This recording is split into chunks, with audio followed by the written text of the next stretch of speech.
ఓం నమో భగవతే వాసుదేవాయ. దేవాయ ఓం నమో భగవతే వాసుదేవాయ. ఓం నమో భగవతే వాసుదేవాయ. ఓం నమో భగవతే వాసుదేవాయ.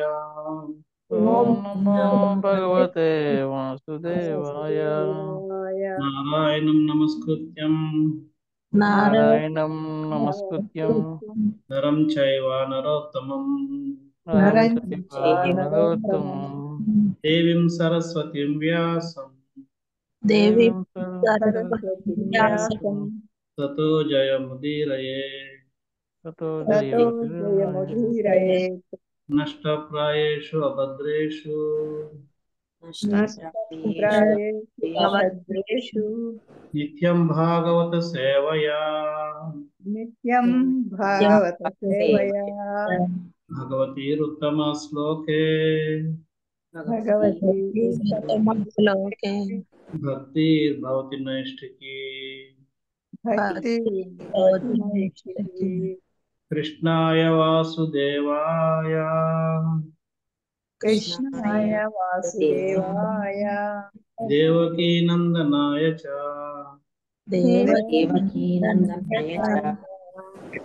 నందగోపకుమారాయ కుమారాయ గోవిందాయ నమో నమః. గోవిందాయ నమః. ఓం అజ్ఞానతిమిరాంధస్య జ్ఞానాంజనశలాకయ చక్షురుమిలితం యేన తస్మై శ్రీ గురవే నమః. నమో విష్ణుపాదాయ కృష్ణప్రేష్ఠాయ భూతలే శ్రీమతే భక్తి వేదాంత స్వామినితి నామినే. నమస్తే సరస్వతి దేవే గౌరవాణి ప్రచారిణే నిర్విశేష శూన్యవాది పాశ్చాత్య దేశతారిణే వాంఛా కల్పతరుభ్యశ్చ కృపా సింధుభ్య ఏవ చ పతితానాం పావనేభ్యో వైష్ణవేభ్యో నమో నమః.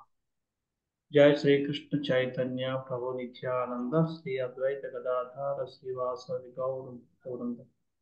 హరే కృష్ణ కృష్ణ కృష్ణ హరే హరే, హరే రామ రామ రామ హరే రామ హరే హరే. హరే కృష్ణ. సో మనం శ్రీమద్ భాగవతం మొదటి స్కందం మూడో అధ్యాయం చర్చిస్తున్నాం. మూడో అధ్యాయంలో నిన్న మనం మొదటి 5 శ్లోకాలు చర్చించాం. ఏవైతే 3 పురుష అవతారాల కోసం వర్ణించాయి. ఈ 3 పురుష అవతారాలు అయిపోయిన తర్వాత నుంచి ఇప్పుడు 6వ శ్లోకం నుంచి మనకి వివిధ రకాలైన అవతారాల కోసం వర్ణన జరగబోతుంది. తర్వాత ఇంకా 22 రకాల 22 అవతారాల కోసం వర్ణన చేస్తారు. ఆ వర్ణన అయిన తర్వాత ఏంటన్నది చెప్తారు. ఇప్పుడు 6 నుంచి 25వ శ్లోకం వ్యాఖ్యలు అయితే 24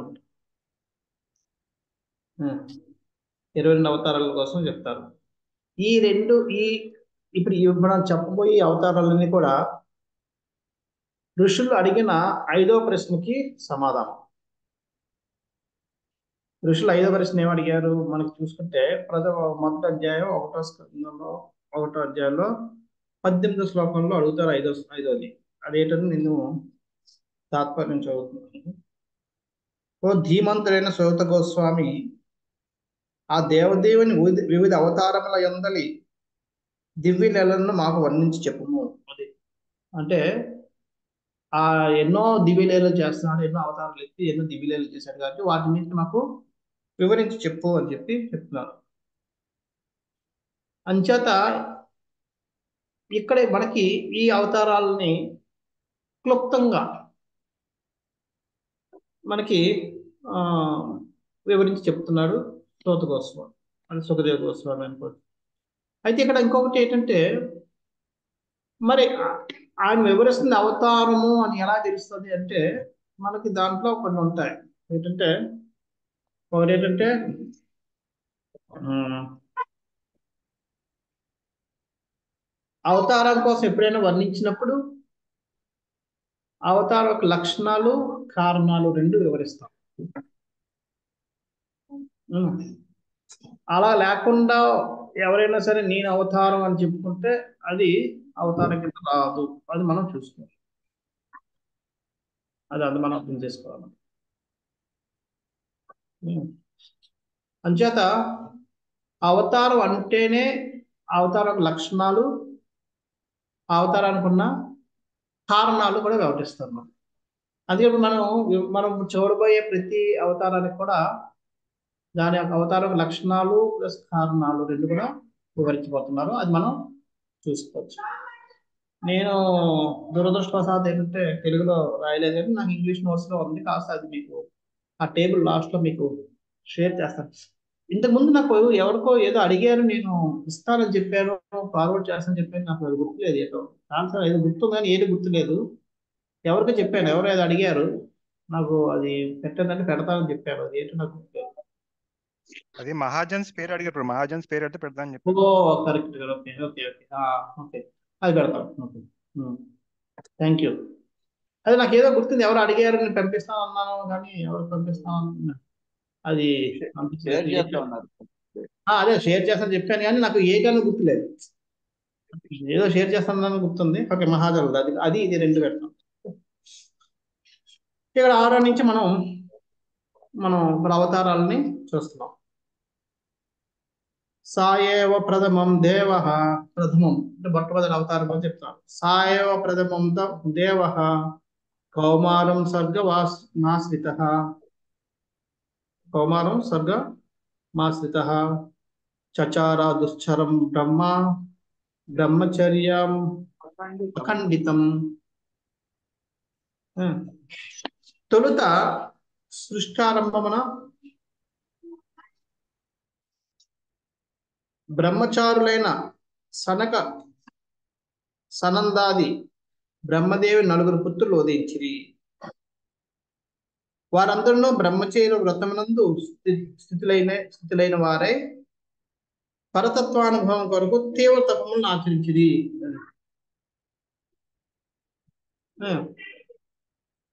ఫస్ట్ లక్షణం ఏంటి? వాళ్ళు బ్రహ్మకు పుత్రులు వాళ్ళే ఉండాలి.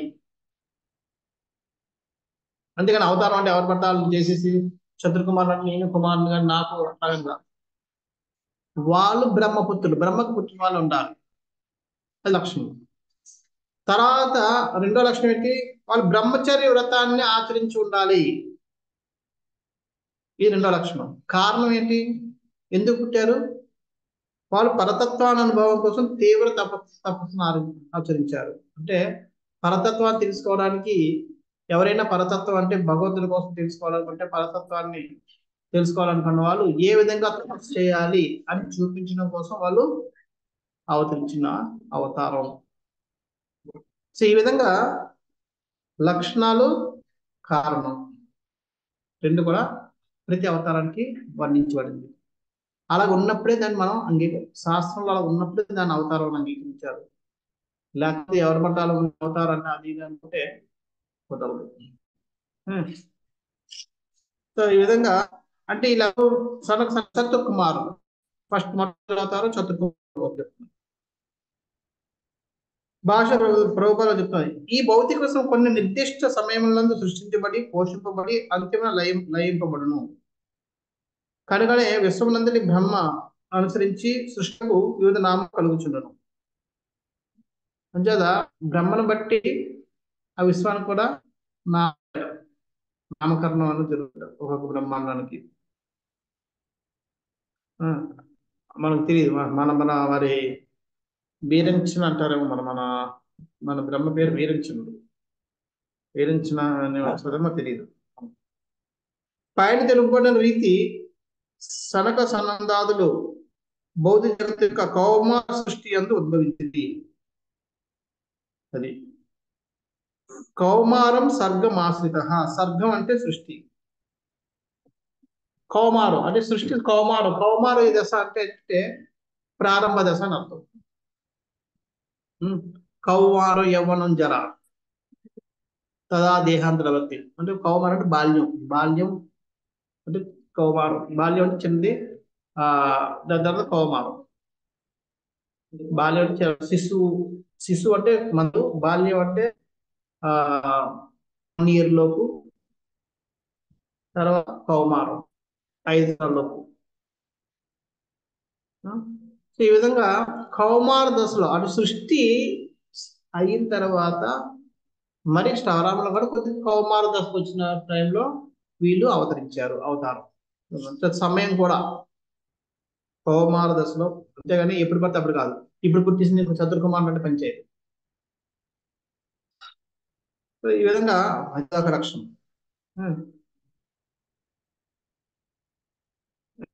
అలాగే ఈ సనత్ కుమారాలు శ్రేయస్ అవతారాలు, ఇవి సత్యావతారాలు. అది అన్నది ఇక్కడ మనకు చెప్పలేదు, మనకి లేదు. అది అన్నది అవన్నీ నేను ఇది అయిపోయిన తర్వాత మనకు చెప్పబోతున్నాను. అది మనం చూద్దాం. సత్యావిషయం ఇది ప్రభుపాదాలు. నెక్స్ట్ ద్వితీయంతు భవాయాస్య రసాతల గతం మహిం ఉద్ధరిష్యన్ పాదత్త యజ్ఞ సౌకరం వపుడు.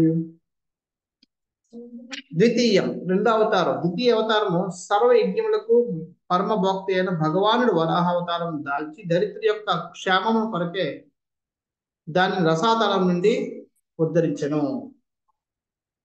అంటే ఇక్కడ డైరెక్ట్ గా భగవంతుడే, సర్వ యజ్ఞాలకు పరమ భోక్తుడైన భగవంతుడే వస్తాడు. ఏ రూపంలో వస్తాడు? వరాహ రూపంలో వస్తాడు. వరాహ అవతారం అంచేత రూపం వరాహ అవతారం. ఆయన సర్వ యజ్ఞాలకు పరమ భోక్త అంటే సాక్షాత్ భగవంతుడు. ఎందుకు? పర్పస్ ఏంటి? దరిద్రక క్షేమం కొరకే దాన్ని రసాతలం ముద్రించడం కోసం. రసాతలం అనే నరక లోకాల్లో ఒక లైన్, ఒక ఇది.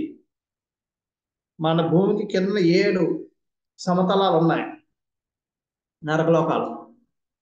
రసాతలం, తలాతలం, తర్వాత పాతాళం. ఈ 3 అంటే అంత కిందకి. ఈ భూమి అంటే ఇప్పుడు ఒక్కొక్క సమతలంలో మనకి మన విశ్వంలో 14 సమతలాలు ఉన్నాయి. సమతలాలు అంటే ప్లేన్స్, సమతలాలు. ఒక్కొక్క సమతలంలో కొన్ని వందల వేల గ్రహాలు ఉన్నాయి, విశ్వాలు ఉన్నాయి. గ్రహాలు, విశ్వాలు మన దాంట్లో చూసుకుంటే చిన్న చిన్న విశ్వాలు, మన గ్రహాలు, లోకాలు. అలాగే ఈ భూలోకం అనేది ఈ కింద నుంచి 8వది, పైనుంచి 7వది ఆ లోకంలో ఉంది, ఆ సమతలంలో ఉంది. ఈ భూలోకాన్ని హిరణ్యాక్ష ఏం చేశాడు? తీసుకెళ్లి దాన్ని రసాతల లోకంలో పడేశాడు.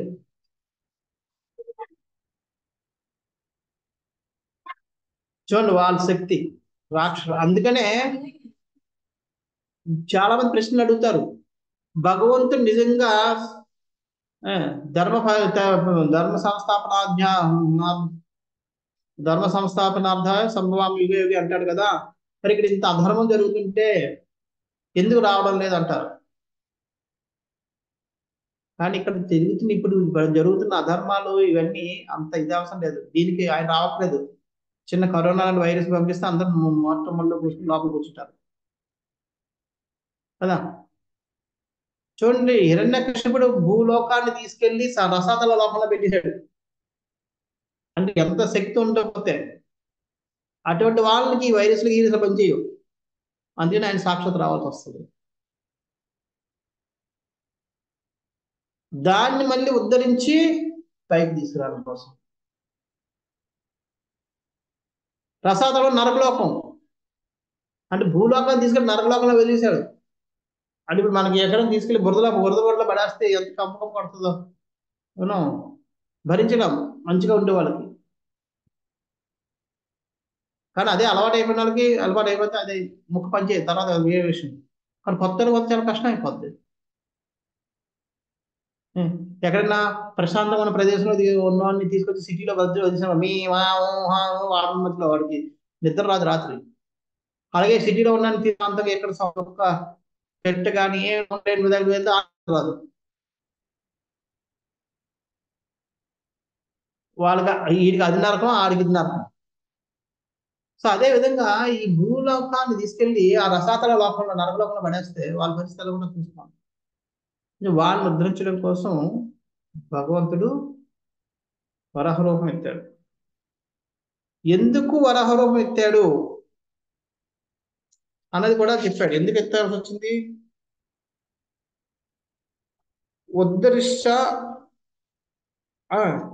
అనుపాదత్త. అనుపాదత్త అంటే ఓకే, ఇక్కడ చెప్పలేదు కరెక్ట్ గా. ఓకే, ఇక్కడ కరెక్ట్ గా దానికి దీన్ని ఇక్కడ ఉద్ధరించడానికి ఎందుకన్నది ఎందుకు చెప్పలేదు శ్లోకంలో కరెక్ట్ గా డైరెక్ట్ గా లేదు, కానీ ప్రభుపాదులు వారు చెప్తారు భాష్యంలో ఎందుకన్నది. ప్రభుపాదులు వారు భాషలో ప్రత్యేక కారణం ఏదిను లేకనే అవతారం ఎన్నడూ సంభవింపదు.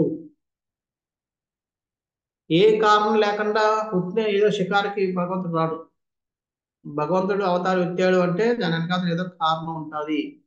అందుకనే శాస్త్రాల్లో అవతారంతో పాటు కారణం కూడా వివరించబడి చెప్పబడుతుంది. అంతేకాక ఆ కార్యం కూడా అసాధారణమై ఉండును. ఏదో కార్యం అంటే ఏదో ఎలాగో భోజనాలు పెట్టడానికి లేదంటే అటు చిన్న చిన్న అడుగు రాదు, అసాధారణ కార్యం. ఇప్పుడు చూడండి, ఎవరైనా ఆ భూమిని నరకలోకం నుంచి తీసుకొచ్చి మళ్ళీ పునఃస్థాపించాలంటే అది మామూలు మనిషితో అయ్యే పని కాదు. అందుకని అసాధారణ పనులు, అసాధారణ కార్యాలు చేయడానికి వస్తారు. చేత ఈ విధంగా రెండు మామూలు కారణాలు ఆ రెండు వివరించబడాలి. ఏంటంటే కార్యం అనేది అకారణంగా రాడు, ఏదో కారణం ఉంటుంది. ఆ కారణం అసాధారణమైన ఉంటుంది. ఈ రెండు లక్షణాలు ఉన్నప్పుడే అటువంటి కార్యం చేసిన వాడిని అవతారం పడతాం. లేకపోతే ఏదో వెయిట్ లిఫ్టింగ్ చేసి గోల్డ్ మెడల్ తెచ్చుకున్నాను ఆ అంచాది వీడు అలా కాదు. సంథింగ్. అయితే ఇక్కడ ప్రభుపాదుల వారు తర్వాత చెప్తున్నారు ఎందుకు ఆయన వరాహ రూపంలోనే వచ్చాడు. భూమిని రసాతలను ఉద్ధరించడం వరాహావతారం యొక్క ముఖ్య ప్రాముఖ్యత. అయితే ఓకే, బాగానే ఉంది. దానికి ఆ వరాహావతారం ఏంటంటే అసహ్యమైన స్థలం నుండి కూడా కావలసిన దాన్ని గ్రహించిన కార్యం శూకరం అనుభవించింది.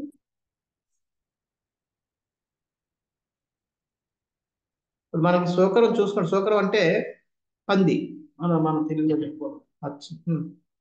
అది అసహకర ప్రదేశంలో కూడా వెళ్ళి దానికి కావాల్సిన తినేసి వచ్చేస్తుంది.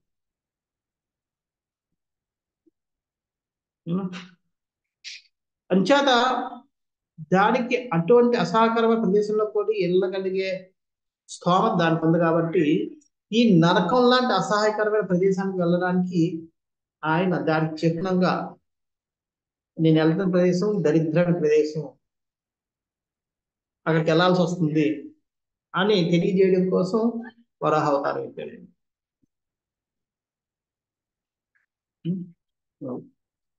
అదొకటి అసహాయమైన ప్రదేశానికి వెళ్ళి భూమిని సంరక్షించి మళ్ళీ పైన యథాస్థదంగా దాని స్థానంలో పెట్టాడు. అటువంటి అసహకరమైన ప్రదేశానికి వెళ్ళే జంతువు శూకరం కాబట్టి శూకర అవతారం ఆయన ఎత్తాడు. శూకరం అంటే వరాహ అవతారం. అది నెక్స్ట్ తృతీయ మృషి స్వర్గం వై దేవర్షి త్వముపై పేత్య సహా తంత్రం సాత్వతమాచష్ట నైష్కర్మ్యం కర్మణాం యతః. పెదప ఋషి సర్గమునందు భగవానుడు తృతీయముగా సప్తవేష అవతారమైన దేవర్షి నారద దేవతల గొప్ప ఋషి అయిన రూపమున అవతరించెను. ఆ అవతారం అతడు భక్తియుత సేవకు సంబంధించినవనియు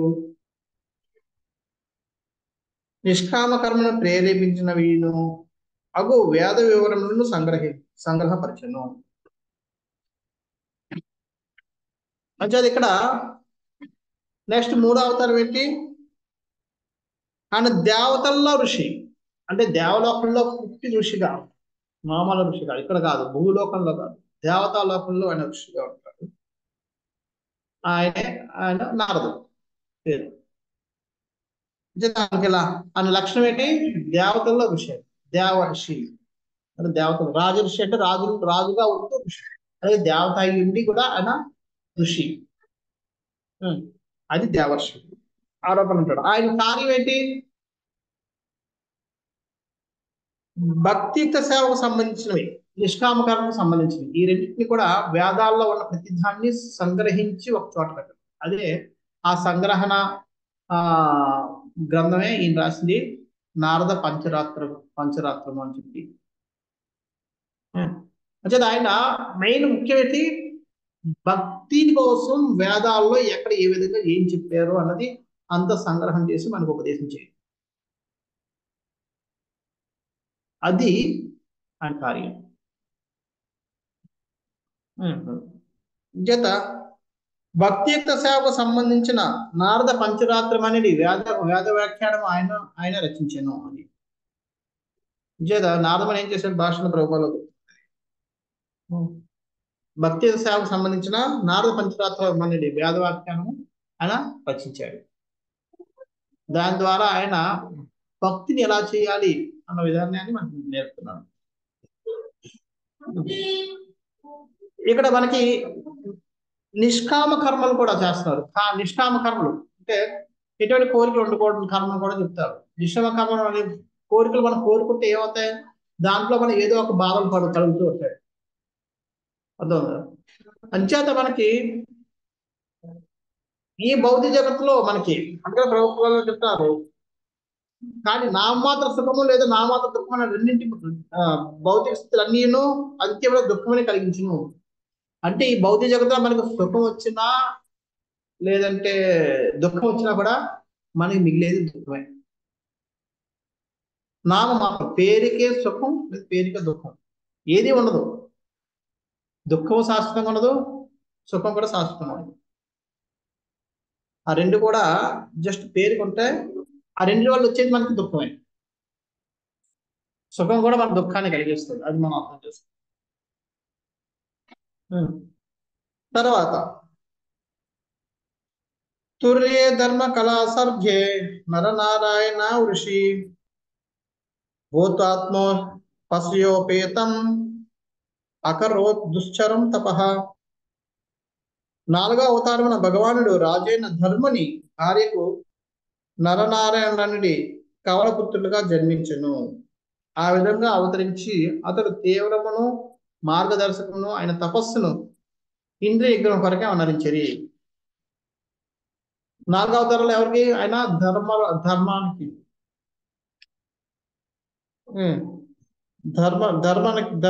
ధర్ముడు యొక్క భార్యకి జన్మ తీసుకుంటాడు. రెండోది కవుల కింద ఇద్దరు నారాయణ. అది ఇవి లక్షణాలు. అది ఎందుకోసం? ఇంద్రియాలు నిగ్రహించుకోవడం ఎలాగా, ఏ విధంగా నిగ్రహించుకోవాలనేది నేర్పడం కోసం. దానికోసం తీవ్రమైన తపస్సు ఏ విధంగా చేస్తారు చేసి మనకి మార్గదర్శనం సూచించడం కోసం, నేర్పడం కోసం అవతారాన్ని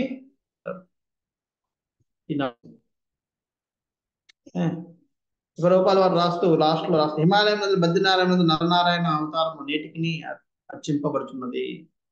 బద్రీనాథులు ఇప్పుడు కూడా నరకృష్ణుల్ని మనం పూజ చేస్తూ ఉంటాం. నారాయణ, అది 4వ. 5వ పంచమహాకపిలోన సిద్ధే సహ కాల విప్లుతం ప్రోవాచ సురయే సాంఖ్యం తత్వగ్రామ వినిర్ణయం. 5వదైన కపిల అవతారం సిద్ధులైన వారి యందు అత్యంత శ్రేష్ఠమై ఉన్నది. సృష్టి తత్వములు సాంఖ్య జ్ఞానమునకు సంబంధించిన వివరమును అతడు ఆసురి బ్రాహ్మణునికి వసగెను. కాలక్రమం అటు జ్ఞానం నశించుండుటే అందులో కారణం.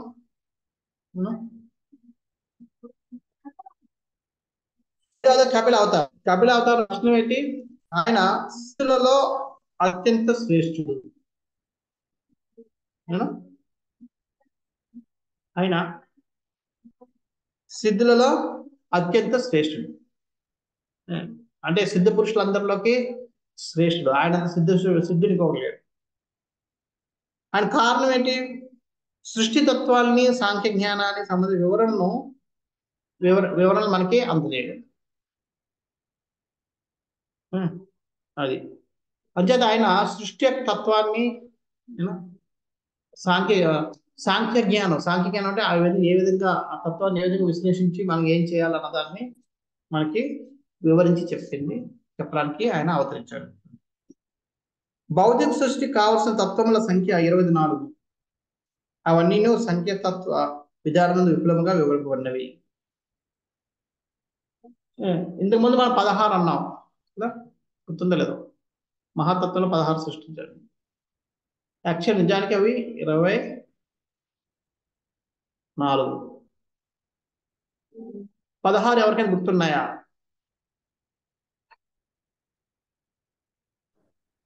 పంచభూతములు, 5 కర్మేంద్రియాలు, 5 జ్ఞానేంద్రియాలు ప్రభు, మనస్సు. 16 అంచేత ఇంకా మిగిలినవి చూసుకుంటే ఇంకో 5 ఏంటంటే ఈ పంచభూతాలకి పంచ తన్మాత్రాలు అంటారు. తన్మాత్రాలు అంటే ఏంటంటే అవి ఒక్కొక్క ఆకాశానికి తన్మాత్ర. ఆకాశం నుంచి శబ్దం పుట్టింది. శబ్దము, స్పర్శ, రూపం, తర్వాత రుచి, సుగంధం. ఈ 5 వీటిని తన్మాత్రాలు అంటారు. ఈ 5 అంటే 16, 5, 21. మనసు అయిపోయింది కదా. బుద్ధి, అహంకారం 23, కాలం 24. ఈ 24 మనకి సృష్టికి భౌతిక సృష్టి ఉన్నప్పుడే అవి సృష్టి అనేది మొదలవుద్ది, లేకపోతే మొదలవుద్ది. అంటే ఈ 24 తత్వాలు వాటి తాలూకా ఎప్పుడు ఏ విధంగా ఎలా పనిచేస్తుంది ఏంటనేది అవన్నీ ఆ సాంఖ్యతత్వ విధానంలో వివరించబడింది. సో ఈ విధంగా ఈయన వీటి కోసం చెప్పింది ఈ కపిల ముని. నెక్స్ట్ షష్టం ఆత్రేయపత్యత్వం మృతః ప్రాప్తో నసూయయా అన్వీక్ష కీమలాకాయ ప్రహ్లాదాదిభ్య కూర్చివాన్.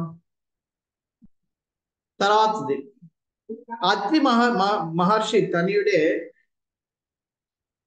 పురుషుని 6వ అవతారము. అంటే ఫస్ట్ లక్షణం ఏంటి? అత్రిముని 6వ అవతారం లక్షణం ఏంటి? ఒక అవతారం యొక్క అత్రిముని యొక్క పుత్రుడు. అవతారానికి అర్థించిన అత్రి భార్యని అనసూయాదేవి గర్భమును అతను జన్మించాడు. అత్రి అనసూయకి జన్మించాడు. అల్లర్కుడు, ప్రహ్లాదుడు మరియు ఇతరులకు ఆధ్యాత్మిక విషయంలో బోధన గావించాడు. ఆధ్యాత్మిక విషయాల్ని ప్రహ్లాదుడు, అల్లర్కుడు వీళ్ళకందరికీ ఆయన బోధించాడు. ఈ అవతారమే దత్తాత్రేయుడు కూడా ఒక అవతారం. సో ఇక్కడ భాష్యంలో ప్రభుపాల్ వారు ఈ అవతారం గురించి చెప్తారు. అత్రి మహర్షికి అనసూయకు విష్ణు భగవాన్ దత్తాత్రేయ రూపమున అవతరించాడు. భగవాని అవతారంగా దత్తాత్రేయుని జన్మ వృత్తాంతము బ్రహ్మాండ పురాణం నందు పేర్కొనబడ్డది. బ్రహ్మాండ పురాణంలో దత్తాత్రేయుని జన్మ వృత్తాంతం అంతటిని పేర్కొనబడింది. పతివ్రత అయిన అనసూయాదేవి చరిత్రమును వర్ణించిన సమయమున ఆ విషయం తెలుపబడింది. అంటే బ్రహ్మాండ పురాణంలో సతీ అనసూయ యొక్క చరిత్రని చెప్పినప్పుడు దాంట్లో ఈ దత్తాత్రేయ అవతారం కోసం వర్ణించబడుతుంది. బ్రహ్మ విష్ణు మహేశ్వరులతో అత్రి మహర్షి భార్యన ఆ సాధు ఈ విధంగా ప్రార్థించను. ఓ ప్రభువులారా, మీరు నా ఎడ ప్రసన్నులైతిరేని మరియు ఏదైనా ఒక వరమును మీ నుండి కోరుకోమందురేని మీరు ముగ్గురు కలిసి నాకు పుత్రునిగా ప్రాప్తించుడని నేను అర్థించుచున్నాను అని చెప్పింది. అందరు ముగ్గురును అందుకు అంగీకరించి దత్తాత్రేయ రూపమున భగవానుడు ఆత్మతత్వమును వివరించాడు. ముఖ్యంగా అతడు అలర్కుడు, ప్రహ్లాదుడు, యదువు ఆ ఐహయాదులకు బోధన గావించెను. ఇది మనకు చాలా మంది తెలిసిందే. సతీ అనసూయ యొక్క పాతివ్రత్యాన్ని పరీక్షించడం కోసం బ్రహ్మ విష్ణు మహేశ్వరులు భిక్షగాల రూపంలో వస్తారు. వచ్చి ఆమెని భిక్ష అడుగుతారు. భిక్ష అడిగితే వెంటనే ఆమె భిక్ష పట్టుకొని వస్తుంది. అంటే మాకు ఆకలి వస్తుంది, భోజనం పెట్టండి అంటారు. అయితే వండుతాను చెప్తారు. వంట చేస్తుంది. చేస్తే బాగానే ఉంది, కానీ మేము ఇలా తిన్నాం, మాకు నువ్వు నగ్నంగా వడ్డించి పెడితేనే మేము తింటాం అంటారు. పతివ్రత అంటే ప్రత్యేకించి ఎవరి ముందు కూడా నగ్నంగా ఉండకూడదు. ఒక భార్య భర్త ముందు తప్ప ఇంకెవరి ముందు కూడా నగ్నంగా కనబడకూడదు అంట. అలా కనబడితే ఆమె పతివ్రత కాదు. అంటే అలా అడిగేటప్పటికి ఇంకేమి అది ఆమెకు షాకింగ్. ఎందుకంటే పాతివ్రత్యం అంటేనే అది. అందుకని ఆమె ఏం చేస్తుంది, ముగ్గురిని చిన్నపిల్లలుగా మార్చేసి చిన్నపిల్లలు చేసి నగ్నంగా పాలు పెట్టి వాళ్ళకి ఇచ్చేస్తుంది. ఆ విధంగా ఆమె వాళ్ళ కోరికను తీరుస్తుంది, తన పాతివ్రత్యాన్ని కూడా కాపాడకుండా వాళ్ళ ముగ్గురిని ఉయ్యాలు వేసి ఆడించేస్తుంటది. ఇక మళ్ళీ వెనక్కి తీయదు, వెనక్కి రానే వెనక్కి మళ్ళీ పెద్దవాళ్ళు చేయదు. వాళ్ళు కూడా ఆమె భక్తికి బద్దులైపోతారు. బద్దులైపోయి వాళ్ళు కూడా ఆమె బద్ధితో బంధించబడడం చేత వాళ్ళు కూడా బయటకు రాలేరు. ఈ ముగ్గురు లక్ష్మీదేవి, సరస్వతి, పార్వతి ముగ్గురు పరిగెట్టుకు వస్తారు. వచ్చి అనసూయదేవి వాళ్ళు వేడుకుంటారు, అమ్మ మా ప్రతిపక్ష పెట్టు, మాకు మా పత్రులు మీ దగ్గర మా పరిస్థితి అని. ఆ విధంగా అప్పుడు మళ్ళీ వాళ్ళని పెద్దవాళ్ళు చేసినప్పుడు అప్పుడు వరాన్ని అడుగుతుంది. ఆ వరం ఏంటంటే నాకు ఒక పుత్రుడు గారు అన్నాడు, ఆయన దత్తాత్రేయుడు. సో ఈ విధంగా ఆయన తతః సప్తమ ఆకూత్యాం రుచేరజ్ఞో వ్యజాయత సాయామాధ్యై సురగణై అపాస్వాయం భువాంతరం. ప్రజాపతి అయిన రుచి, అతని భార్య అయిన ఆకూతి తండ్రి యజ్ఞుడే సప్తమ అవతారము. సప్తమ అవతారం ఎవరు? రుచి ఆకూతులకు జన్మ తీసుకున్నవాడు.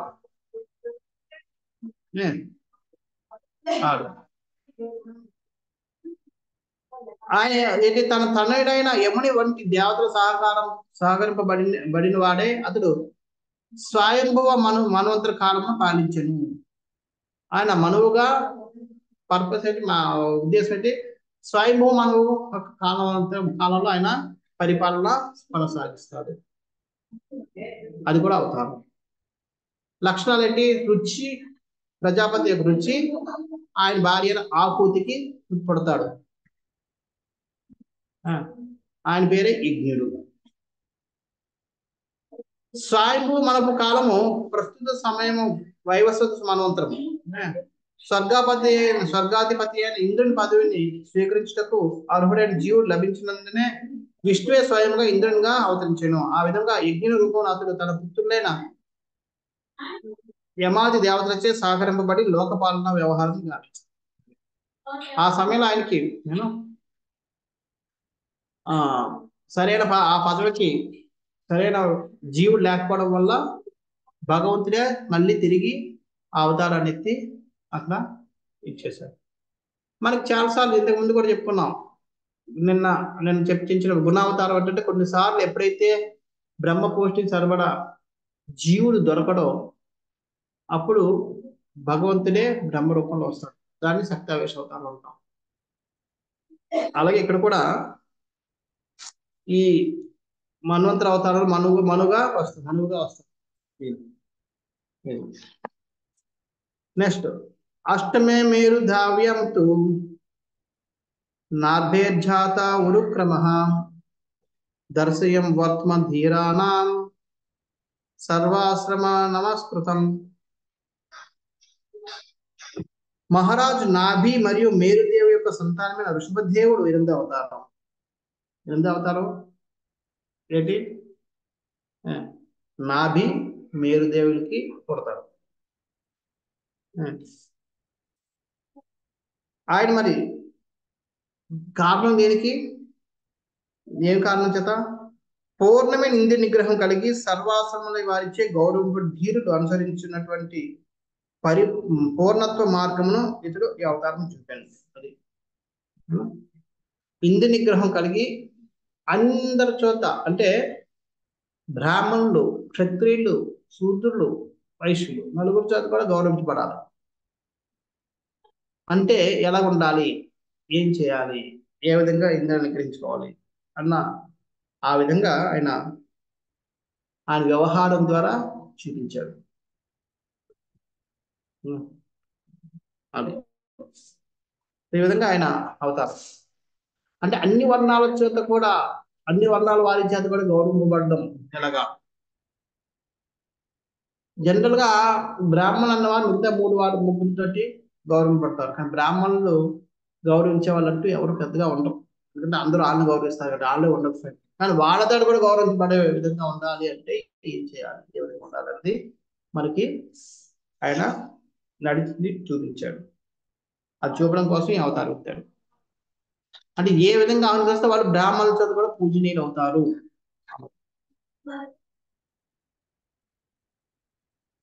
ప్రభుపాద భాషలో రాస్తున్నారు, ఈ వర్ణాశ్రమాలన్నింటి యందును సన్యాసాశ్రమం అత్యంత ఉన్నతమైనదిగా భావింపడును. అట్టి ఆశ్రమం నందున్న వాడైన సన్యాసి తన స్థితి దృష్ట్యా మిగిలిన వర్ణాశ్రమాల వారికి ఆధ్యాత్మిక గురువు వంటి వాడు. అటువంటి సన్యాసాశ్రమం కూడా పూర్ణత్వ ప్రాప్తి కొరకే 4 విధమైన స్థితులు గలవు. సన్యాసుల్లో కూడా 4 రకాలైన వాళ్ళు ఉంటారు. అవి కుటీచక స్థితి, బహుదక స్థితి, పరివ్రజకాచార్య స్థితి, పరమహంస స్థితి. కుటీచక స్థితి అంటే ఒక చోట కుటీరాలు నిర్మించుకుని ఒక చోట ఉండడం. సన్యాసం అంటే సన్యాసి కానీ ఒక చోట ఆశ్రమం కట్టుకున్నాడు, ఆ ఆశ్రమంలో ఉంటాడు, కావాల్సిన వాళ్ళు ఆయన అక్కడికి వెళ్ళారు, కలుస్తారు, వస్తారు. అది కుటీచక స్థితి. బహుదక స్థితి అంటే ఆయన ఆశ్రమాలు ఉంటాయి కానీ ఒక చోట ఉండడు. కొన్ని సంవత్సరాలు ఇక్కడ, తర్వాత మళ్ళీ ఇంకో చోట, ఇంకో చోట, కానీ ఆశ్రమాలు ఉంటాయి. అలాగా అంటే ఇప్పుడు మనం ఒక విధంగా చూసుకుంటే ప్రస్తుతం మోరారస్ బహుదక స్థితిలో ఉన్నాం. మన కొన్ని చోట్ల మనకి మన విస్కాడ గురువులు ఉండాలంటే కొన్ని రోజులు ఈ మందిరంలో ఉంటారు, తర్వాత కొన్ని రోజులు ఆ మందిరంలో వెళ్తారు, అక్కడ ఒక 4 రోజులు ఉంటారు, మనకి 4 రోజులు కూడా ఉంటారు. అలాగా ఒక ఒక ఒక ఒక సన్యాసికి ఒక 4-5 చోట్ల ఆశ్రమాలు ఉంటాయి. కొన్ని రోజులు అక్కడ ఉంటారు, కొన్ని రోజులు అక్కడ ఉంటారు, కొన్ని రోజులు అక్కడ ఉంటారు, కొన్ని రోజులు అక్కడ ఉంటారు, అలా చేస్తారు. అది బహుదక స్థితి. పరివ్రజకాచార స్థితి అంతకన్నా కొద్దిగా ఎక్కువేంటి, పరివ్రజకాచారం అంటే ఆయన ఒక చోట ఎక్కడ ఉండడు, తిరుగుతూనే ఉంటాడు. ఇక్కడ ఉంటాడు, లెక్చర్ ఉంటాడు, 1 రోజు 2 రోజులు ఉండి మళ్ళీ ఇంకో దగ్గరికి వెళ్ళిపోతారు. అక్కడ ఆశ్రమం ఉండాలని కాదు, తిరుగుతూనే ఉంటారు. వాళ్ళు ఆశ్రమంతో సంబంధం లేదు, కానీ ఏ ప్రదేశంలో కూడా ఎక్కడ ఉంటారు, తిరుగుతూనే ఉంటారు. అది పరివ్రజకాచార్య. పరమహంస స్థితి వాళ్ళు ఎక్కడ ఉంటారో వాళ్ళకే తెలియదు, ఎందుకున్నారో తెలియదు, ఎప్పుడు వెళ్తారో తెలియదు, ఎప్పుడు వస్తారో తెలియదు. అది పరమహంస. వాళ్ళు ఈ భౌతిక జగత్తులో ఉండి కూడా లేనట్టే, దీంతో సంబంధమే లేదు వాళ్ళు. ఈ విధంగా 4 రకాల స్థాయిలో సన్యాసులు ఉంటారు. వచ్చేది ప్రభుపాద గారు మానవ జీవితం యొక్క లక్ష్యం ఏంటని చెప్తారు. జగత్తులో పశువులు, పక్షులు, జంతువుల వంటి ప్రతి జీవికి కూడా అట్టి తుచ్చ సౌఖ్యము లభించుతుంది. తుచ్చ సౌఖ్యం ఏంటి? ఇంద్రియ భోగం. ఇంద్రియ భోగం అన్నది ఎవరి స్థాయిలో వాళ్ళకి అందరికీ దొరుకుతుంది. మన స్థాయిలో ఉన్న ఇంద్రియ భోగం వేరు, జంతువు స్థాయిలో ఉన్న ఇంద్రియ భోగం వేరు, పక్షుల స్థాయిలో ఉన్న ఇంద్రియ భోగం వేరు. కానీ ప్రతి ఒక్కరికి ఎవరి స్థాయిలో వాళ్ళు ఇంద్రియాన్ని భోగిస్తున్నారు. మన సుగంధభూరితమైన ప్రసాదం తిని మనం ఆనందిస్తున్నాం. శూకరం అన్నాను, అదే వరహం. శూకరం అన్నది ఆ గంధ ఆ వాసనలో ఆటల్లో అది చూసుకుని దాన్నే అది చేస్తుంటది. అలాగే కుక్కలు గట్ట ఉంటే కుళ్ళిపోయిన మాంసం ఆ స్మెల్కి పరిగెడుతుంటాయి అవి. దానికి అందులో ఆనందం. అది మనం ముక్కు పూసుకుంటాం, కానీ అవి దాన్ని తింటుంటాయి. మనకు అది అసహ్యకరం, కానీ దానికి అది ఫీస్ట్, టెంప్టేషన్ అయిపోద్ది. సో ఈ విధంగా ఒక్కొక్కరికి ఒక్కొక్క రకమైన ఇంద్రియ భోగం వస్తుంది. అంటే దానికి అది తుచ్చమైంది. మన స్థితిలో అవి తుచ్చం. మనకడ పైన ఉంటుంది, మన ఇంద్రియ భోగం వాళ్ళకి తుచ్చం. ఈ తుచ్చమైన ఇంద్రియ భోగం లభిస్తూనే ఉంది. మానవ జనంతో సహా ప్రతి జీవజాతి ఎందును అతి సుఖం పుష్కలంగా లభించున్నది, కానీ మానవ జనం అతి తుచ్చమైన సుఖం కొరకే ఉద్దేశింపబడలేదు. అటువంటి భోగాన్ని పొందడానికి కోసం కాదు మానవ ఉద్దేశింపబడింది. ఎందుకని మరి దేనికోసమట? ఆధ్యాత్మిక అనుభవం ద్వారా నిత్యము అనంతమైన ఆనందము పొందడం కొరకే మానవ జన్మ ఉద్దేశింపబడినది. మానవ జన్మ దేనికోసం? ఆధ్యాత్మిక అనుభవం ద్వారా నిత్యము అనంతమైన ఆనందం అది నిత్యం ఉండాలి. ఈ బౌద్ధ జగత్తులో అది సాధ్యం కాదు. బౌద్ధ జగత్తులో మనం పొందే ఆనందం చాలా తక్కువ, కానీ అనంతం కాదు, అంతం నిత్యం కాదు, అనిత్యం, కొంతసేపు ఉంటుంది.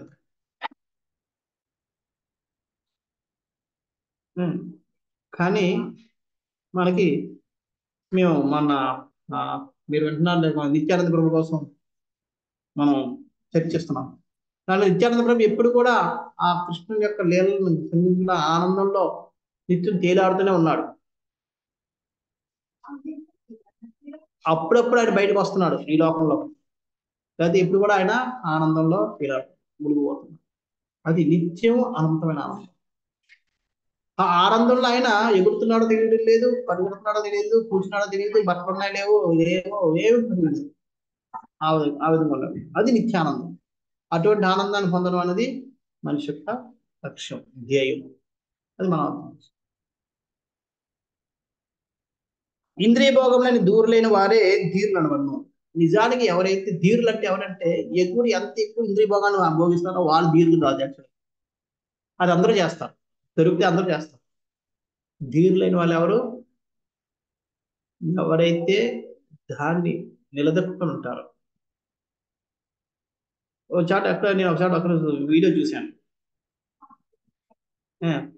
పిల్లలకి పోటీ పెట్టారు, ఒక్కొక్కరికి ఒక్కొక్క రకమైన ఇస్తారు. ఐస్ క్రీమ్, ఒకరికి ఐస్ క్రీమ్ ఇచ్చారు, ఒకరికి చాక్లెట్ ఇచ్చారు, ఒకరికి ఇచ్చారు, ఎవరికి అది ఇష్టం అది ఇచ్చారు. నువ్వు 5 నిమిషాల పాటు నేను తినకుండా కూర్చుంటే నీకు 2 ఇస్తామని. ఒక్కొక్కరు ఎంత కష్టపడిపోతున్నారంటే అంటున్నారు, ఇలా ముట్టుకుంటున్నారు, చేస్తున్నారు అంటున్నారు, అంటున్నారు, రకరకాలుగా. కొంతమంది అయితే ఉండలేక తీసారు అనుకోండి. సో ఈ విధంగా అంటే ఈ ఇంద్రియ భోగాన్ని ఎవరైతే నిలదొక్కుని ఉంటారో వాడు నిజమైన ధీరుడు. దొరికితే చేసేసుకోవడం అది అందరూ చేస్తారు, ఎవరైనా చెయ్యి. నిజమైన ధీరుడు అది కాదు. ధీరుడు అని వారు ఇంద్రియ నిగ్రహం నుండి దూరులైన వారే ధీరులు అనబడతారు. అట్టి ధీరులైన వారే సన్యాసాశ్రమం స్వీకరించి క్రమముగా సర్వులెచ్చే పూజనీయమైన పరహంస స్థితికి చేరగలరు. ఎవరికైతే అంత ఇంద్రియ నిగ్రహం ఉంటుందో వాళ్ళు సన్యాసులుగా ఆశ్రమం తీసుకొచ్చినప్పుడు మాత్రమే వాళ్ళు అందరితో పూజింపడతారు. అటువంటి నిగ్రహం లేని వాళ్ళు సన్యాసాశ్రమం తీసుకొని లేదంటే గురువులు అయిపోయి కూర్చుంటే వాళ్ళు భ్రష్టు పట్టిస్తారు సమాజాన్ని కానీ వాళ్ళ యొక్క అనుచరులు కానీ. అంచేత ధీరుడు కాకుండా సన్యాసం తీసుకోవాలి. తర్వాత 9వది ఋషిభిర్యాచితో ద్విబేజే నవమం పాద్యమం వపుః దుగ్ధేమ మోష ధీర్విప్రా తేనాయం స ఉసత్తమం. ఓ బ్రాహ్మణులాల, ఋషులచే ప్రార్థింపబడిన వాడై భగవాను 9వ అవతారమున పృథు మహారాజు రూపమును స్వీకరించను. పృథు మహారాజు వివిధ ఔషధ ఉత్పత్తికై భూమిని దున్నిన కారణముగా అది అత్యంత సౌందర్యవంతము ఆకర్షణీయము అయి ఒప్పారెను. 9వ అవతారం ఇక్కడ లక్ష్మణుడు ఏంటి? ఋషులచే ప్రార్థింపబడ్డాడు. ఋషులు ప్రార్థించారు మన అవతార వ్యక్తి, వాళ్ళు ప్రార్థించబడ్డం చేత ఆయన అవతారం ఎత్తాడు. దేనికోసం? పృథు మహారాజు అవతారం 9. దేనికోసం? భూమిని దున్ని ఔషధాలు ఇవన్నీ బయట తీశారు. అంటే అంతకు ముందు భూమి తన ఉత్పత్తిని మొత్తాన్ని ఆపిపడేసింది. ఎందుకంటే భూదేవి కూడా ఇక అప్పటికి భూమి మీద ఉన్న రాజులు ప్రజలు అందరూ అరాచకులు అయిపోయారు, అవినీతి పరులు అయిపోయారు, దుర్మార్గులు అయిపోయారు, దుష్టులు అయిపోయారు. అంచేత ఆమెకి విసుగొచ్చేసింది. తెల్లటిది, నా తిండి తిని వీళ్ళు తయారవుతున్నారు, వీళ్ళు తిండే పెట్టుకోవడం చెప్పి వాళ్ళు మొత్తం ఆపేసింది. ఋషులకి ఏం చేయాలో అర్థం అవడం లేదు. అందుకని వాళ్ళందరూ ప్రార్థించారు. ప్రార్థిస్తే వాళ్ళ ప్రార్థన విని ఆయన ప్రార్థనకి ఆయన అవతారం ఎత్తాడు పృథు మహారాజుగా. ఎత్తి ఏం చేశాడు? భూమిని దున్నాడు. దున్నితే ఫస్ట్ ఆమె ఇవ్వకపోతే భయపెడతాడు, దండిస్తాను అంటాడు. అప్పుడు చెప్తుంది, ఎలాగిస్తాను, వీళ్ళందరూ మూర్ఖులు. అప్పుడు చెప్తాడు, అప్పుడు మూర్ఖులు కానీ నేనున్నాను, నేను దున్నుతున్నాను కంటే నువ్వు ఇవ్వాల్సిందే అని చెప్పి ఇస్తాడు. ఈ విధంగా దానికి పర్యవసానంగా ఆయన ఏం చేస్తాడు? సౌందర్యవంతం ఆకర్షణ చేస్తాడు భూమి. అందుకనే అక్కడక్కడ పూలు మొక్కలు, ఆ మొక్కలు వచ్చి చాలా అందంగా ఉంటుంది, కొండలతోటి ఆటతోటి సీనిక్ ప్రదేశం. అందుకనే భూమిని మనం అప్పుడప్పుడు సైన్లో చూస్తుంటే మనకి అంత అందంగా ఉంటది. భూమి మీద పంట పండినా సరే పంటను చూస్తే చాలా ఆనందంగా ఉంటుంది. ఎంతో పచ్చగా లేదంటే ఎరుపు ఏ కలర్ లో ఉన్నా సరే ఏం బాగుంది అనుకో. ఆ సౌందర్యం ఈ పృథు మహారాజు యొక్క కోరికను మన్నించేందుకు ఆయనకు వచ్చింది. సో ఈ విధంగా కారణం దేనికి? అది ఉత్పాదన లేకుండా చేసిన భూమిని మళ్ళీ సారవంతం చేయడం కోసం ఆయన ప్రభుపాద భాషలో రాస్తున్నారు, పవిత్ర నడవడికను కలిగిన పౌరుల సమస్త సంక్షేమమును జాగరూకతతో గాంచుటయే రాజు యొక్క ధర్మమే ఉంది. రాజు యొక్క ధర్మం ఏంటి? పౌరుల యొక్క ఎవరైతే దీని ప్రకారం నడుచుకుంటున్నారో వారి యొక్క పౌరుల యొక్క సంక్షేమాన్ని చూడాల్సిన బాధ్యత రాజుది. అంచేత అటువంటి రాజు ఆ యొక్క పౌరుల్ని కాపాడుతూ ఉంటారు. అందుకని ఇక్కడ ఆయన రాజ్యంలో కూడా ఎంతో మంది మంచి వాళ్ళు కూడా ఉన్నారు. వాళ్ళు కూడా బాధపడుతున్నారు, ఈ ఋషులు లాంటి వాళ్ళు, ఆహారం లేక. అటువంటి వాళ్ళని కూడా వారి సంక్షేమాన్ని దృష్టిలో పెట్టుకుని ఆయన భూదేవిని ధాన్యం అవి ఇవ్వమని అడిగారు. అనగా నిజంగా బుద్ధివంతులైన వారు, యోగ్యులైన బ్రాహ్మణులు రాజకీయ పదవులను ఎన్నడూ ఆశించరు కదా. ఋషులు కావాలంటే వాళ్ళే రాజులైపోయి ఉండేవారు. కానీ నిజమైన బ్రాహ్మణుడు ఎప్పుడు కూడా పదవులను ఆశించడు, బుద్ధివంతులు ఎవరు కూడా ఆశించరు. అందుకే ప్రభుపాదుల వారికి ఒకసారి అడుగుతారు, ప్రభుపాద్ మీకు అధికారం ఇస్తే మొత్తం ఈ ప్రపంచాన్ని అంతటిని మీ చేతులు పెడితే మీరు ఏం చేస్తారని అంటే అప్పుడు ప్రభుపాద్ అన్నారు, నీలాంటి రాజు చేసి నేను రాజుగురుగా కూర్చుంటాను అన్నారు. ప్రభుపాద్ ఎప్పుడు నేను రాజు అవుతానన్నా. నేను బుద్ధిమంతులు ఎప్పుడు కూడా ఇటువంటి పదవులు కోరుకోరు. అంచేత అక్కడ ఈ పదవులన్నీ కూడా కోరుకున్న వాడు ఎవరికైతే వ్యామోహం ఇంకా ఉందో వాడు మాత్రమే ఈ పదవులను కోరుకుని ఆ పదవుల్లో కొట్టుమిట్టాడుతూ ఉంటాడు. అంతే తప్ప నిజమైన జ్ఞానవంతుడు, బుద్ధివంతుడు, యోగ్యులైన బ్రాహ్మణుడు పదవులను దేన్ని కోరుకోవడు. తర్వాత రూపం స జగృహే మాత్స్యం చాక్షుషోదధి సంప్లవే నావ్యారోప్య మహిమయ్యాం ఉపాధ్వైవ సత్వం మను స్వతం మను. చాక్షుష మనవంతరం పిదప సంపూర్ణ ప్రళయం సంభవించి జలం యొక్క అడుగు భాగంలో భూమి మునిగినప్పుడు భగవాడు మత్స్య రూపం స్వీకరించి వైవస్వ పనులను నావయందు నిలిపి రక్షించను. ఇక్కడ ఈ అవతారం మత్స్య రూపం స్వీకరించి, ఇది లక్షణాలు ఎందుకు, కారణం ఏంటి, వైవస్వనుని రక్షించడం. లక్షణాలు ఎప్పుడు, అది ప్రళయం సంభవించి భూమి మొత్తం ప్రళయ నీళ్ళలోకి వెళ్ళిపోయినప్పుడు.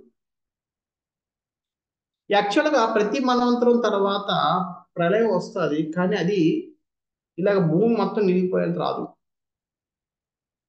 కొత్త ప్రళయం వస్తుంది, అలజడులు వస్తాయి, అలజడుల్లో కొంతమంది మూర్ఖులు వెళ్ళిపోతారు, తర్వాత కొత్త వాళ్ళు వస్తారు, అది జరుగుతుంటారు. మనకి ఎక్కడైనా గవర్నమెంట్ అయినా కొద్దిగా అన్స్టెబిలిటీ ఉంటుంది. ఎలక్షన్ అయినప్పుడు అక్కడ అధికారంలో ఉంటాడు కానీ లేనట్టు చేస్తారు, అవును కదా. ఇంకా అధికారంలో ఉంటే మళ్ళీ వాళ్ళు అధికారాన్ని ఉపయోగించి వాళ్ళకి కావాల్సినట్టుగా చేస్తారు, కాబట్టి అధికారంలో ఉంటారు కానీ లేనట్టు చేస్తారు. సో ఆ విధంగా ఇక్కడ కొంత జరుగుతుంటుంది. కొంత ప్రళయం వస్తుంది, ఆ ప్రళయంలో కొంతమంది దుర్మార్గులు వెళ్ళిపోతారు, మంచి వాళ్ళని పిలుతారు, అలా ఉంటాయి. కానీ చక్ష అనంతరం పెద్ద ప్రళయం వచ్చింది. అది ఎలాంటి ప్రళయం అంటే బ్రహ్మదేవుడికి అంతమైనప్పుడు, లేదా బ్రహ్మదేవుడు రాత్రి అయినప్పుడు వచ్చే ప్రళయంలా వచ్చేసింది, ఏదైతే రాకూడదు. అంచేత ఆ ప్రళయం వల్ల భూమి కూడా ఆ జలాల్లోకి వెళ్ళిపోయింది. ఆ జలాలతో పాటు అక్కడ భూమి మీద చక్షమను కూడా ఉన్నాడు. ఆయన రక్షించడం కోసం భగవంతుడు మత్స్యావతారం ఎత్తి ఆయన లేపుతాడు, లేపి అది తీసుకొచ్చి నావలో పెడతాడు, ఏదైతే. సో ఈ విధంగా ఆయన రక్షించడం. ఇక్కడ ప్రభుపాద వారు చెప్తారు దీనికోసం, ఎందుకంటే ప్రతి మనవు మారినప్పుడిళ్లను ప్రళయం సంభవించాల్సిన అవసరం లేదని శ్రీమద్ భాగవత యొక్క ఆది వ్యాఖ్యానంలో శ్రీధర స్వామి వారు పలికింది. ప్రతిసారి కూడా అంత ప్రళయం, అలాంటి ప్రళయం రాదు. కానీ సత్యవ్రతులకు కొన్ని అద్భుతములను చూపెట్టి నిమిత్తము చక్ష అనంతమున అంత్యమున ప్రళయము సంభవించి ఉండేను. ఇది ప్రత్యేకంగా చక్షుష మనువుకి ఇది సత్యవ్రతుడికి తర్వాత చక్షమను తర్వాత సత్యవతుడు ఇదవుతాడు. సత్యవతునికి ఒక ప్రత్యేకమైన కృప చూపించడం కోసం భగవంతుడు ప్రళయాన్ని తీసుకొచ్చి ఆ ప్రళయంలో ఆయన రక్షించి ఇలాగా ఒక కృప చూపించాడు.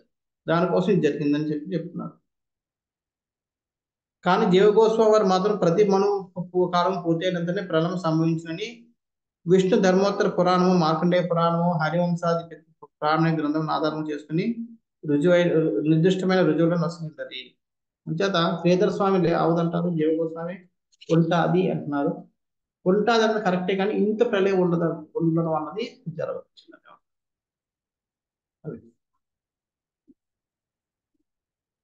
16వ శ్లోకం. సురాసుర నాముదిథం నిధం మద్నాదం మందరాచలం దద్రేఖమట రూపేణ పృష్ఠ ఏకాదశే విభు.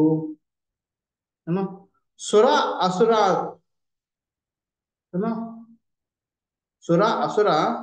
అనాముదిథం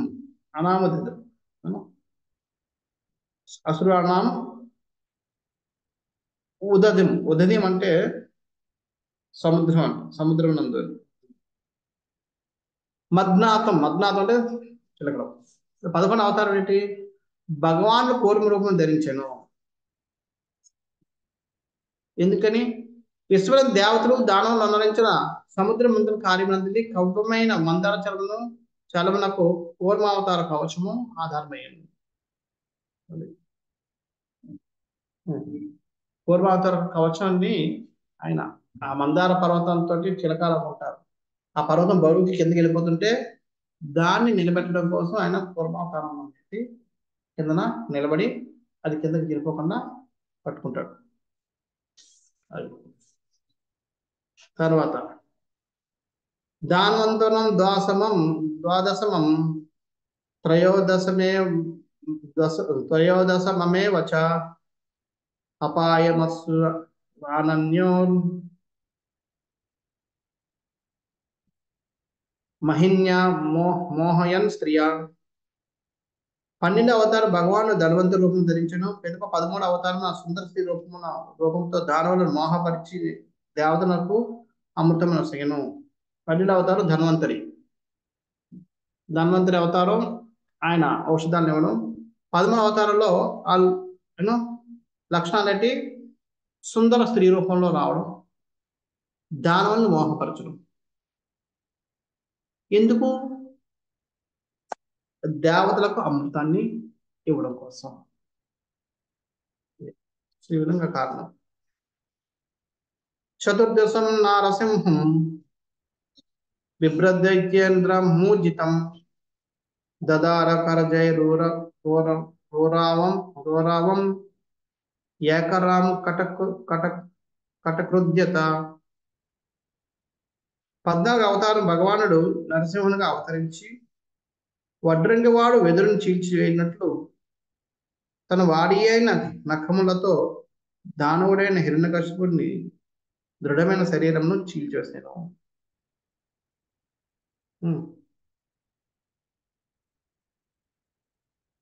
ఆ కారణం ఏంటి? ఇక్కడ హిరణ్యకశిపుడిని చీల్చేవాడు. ఎలాగా? వడ్రంగి ఏం చేస్తాడు? చిన్న కొట్టి దాని తర్వాత ఇలా గోరు పెట్టి లాగుతాడు వెదురుని. అదే విధంగా ఈయన కూడా ఆ దృఢమైన శరీరాన్ని గోరుతోటి లాగి చీల్చేశాడు. పంచదశం వామనకం కృత్వాఘాతధ్వరం బలే పదత్రయం యాచమానః పత్యాది సృష్టిపిష్టవం. 15 అవతారమున భగవానుడు వామన రూపం స్వీకరించి బలి మహారాజు ఏర్పరిచిన యజ్ఞస్థలిని దర్శించను. త్రిభువన రాజ్యమును తిరిగి పొందవలనండి హృదయంలో తలచి ఉన్నను.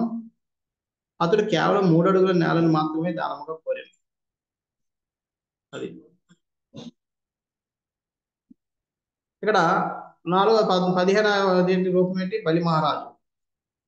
బలి మహారాజు వామన్ దేవుడు బలి మహారాజు యొక్క యజ్ఞస్థలికి వెళ్తాడు, దానం అడుగుతాడు. అది కారణం ఏంటి? ఎందుకు దానం అడుగుతున్నాడు? త్రిభువన రాజ్యాన్ని తిరిగి పొందడం. అంటే మూడు భువనాలు అంటే మూడు లోకాలు. 3 లోకాలను తిరిగి పొందడం అనేది కారణం. కానీ అడుగుతాడు ఏది? 3 అడుగులే అడుగుతాడు. 3 అడుగులు అడిగి 3 లోకాలని తీసుకోవడం అన్నది ఆయన కారణం. కొద్దిగా వసగుచు శ్రీకృష్ణ భగవానుడు చివరకు సమస్త విశ్వముని ఎవరికైనా పరముగా నసగలడు. అదే విధముగా కొద్దిపాటి భూభాగమును అర్థించటం అనేది నెపమున సమస్త రాజ్యమును అతడు హరింపగలడు. భగవానుడు కొద్దిగా అంటేనే మొత్తం ఇచ్చాడు. భగవాడు కొద్దిగా ఇస్తే అది అంతో ఇదైపోతుంది. అలాగే కొద్దిగా అడిగి భగవంతుడు అంత కూడా తీసుకుంటాడు.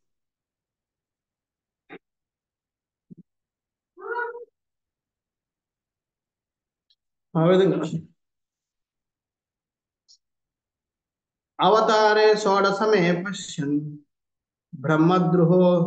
బ్రహ్మద్రుహోర్నుపాం త్రిసప్తకృత్వ కుపితో నిక్షత్రామకరోన్మహిం. 16వ అవతారమున భగవానుడు భృగుపతి రూపమున బ్రాహ్మణుల ఏడ తిరుగుబాటు ద్వారా చూపిన క్షత్రియుల కుపితుడై వారిని 21 మార్లు నశింపజేశాను. 16 భృగుపతి కుమారుడు. భృగుపతి రూపం. భృగుపతి అంటే పరశురాముడు. 21 సార్లు నశింపజేశాడు. ఎందుకు కారణం ఏంటి? తిరుగుబాటు. బ్రాహ్మణుల పట్ల తిరుగుబాటు ధోరణి ఉన్న క్షత్రియులందరినీ ఆయన సంహరించాడు.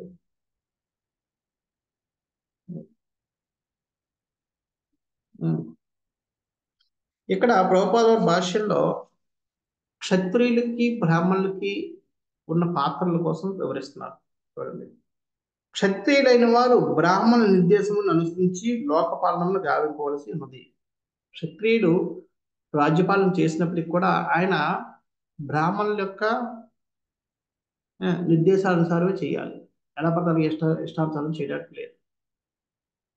ఆ విధంగా నిర్దేశం నొసుకు బ్రాహ్మణులు ప్రామాణిక శాస్త్ర దృష్ట్యానే పాలకులకు మార్గదర్శనం గావించుతుంది. మరి బ్రాహ్మణులు ఏం చేయాలి? బ్రాహ్మణులు కూడా తమ నచ్చినట్టు చేయడం లేదు, తమ నచ్చినట్టుగా చెప్పడం లేదు. వాడు కూడా ప్రామాణిక శాస్త్రాల దృష్ట్యా, అంటే ప్రామాణిక శాస్త్రాలు ఏవైతే చెప్తున్నాయో వాటి ద్వారానే మార్గదర్శకాన్ని ఇవ్వాలి వీళ్ళకి. అంచేత క్షత్రియులకి కానీ బ్రాహ్మణులకు కానీ యథేచ్ఛగా వాళ్ళకి కావాల్సిన చేయడానికి లేదు. వాళ్ళు కూడా క్షత్రియులు బ్రాహ్మణుని అనుసరించాలి. బ్రాహ్మణులు శాస్త్రాలు అంటే ఎవరు? భగవంతుడి యొక్క నిర్దేశకత.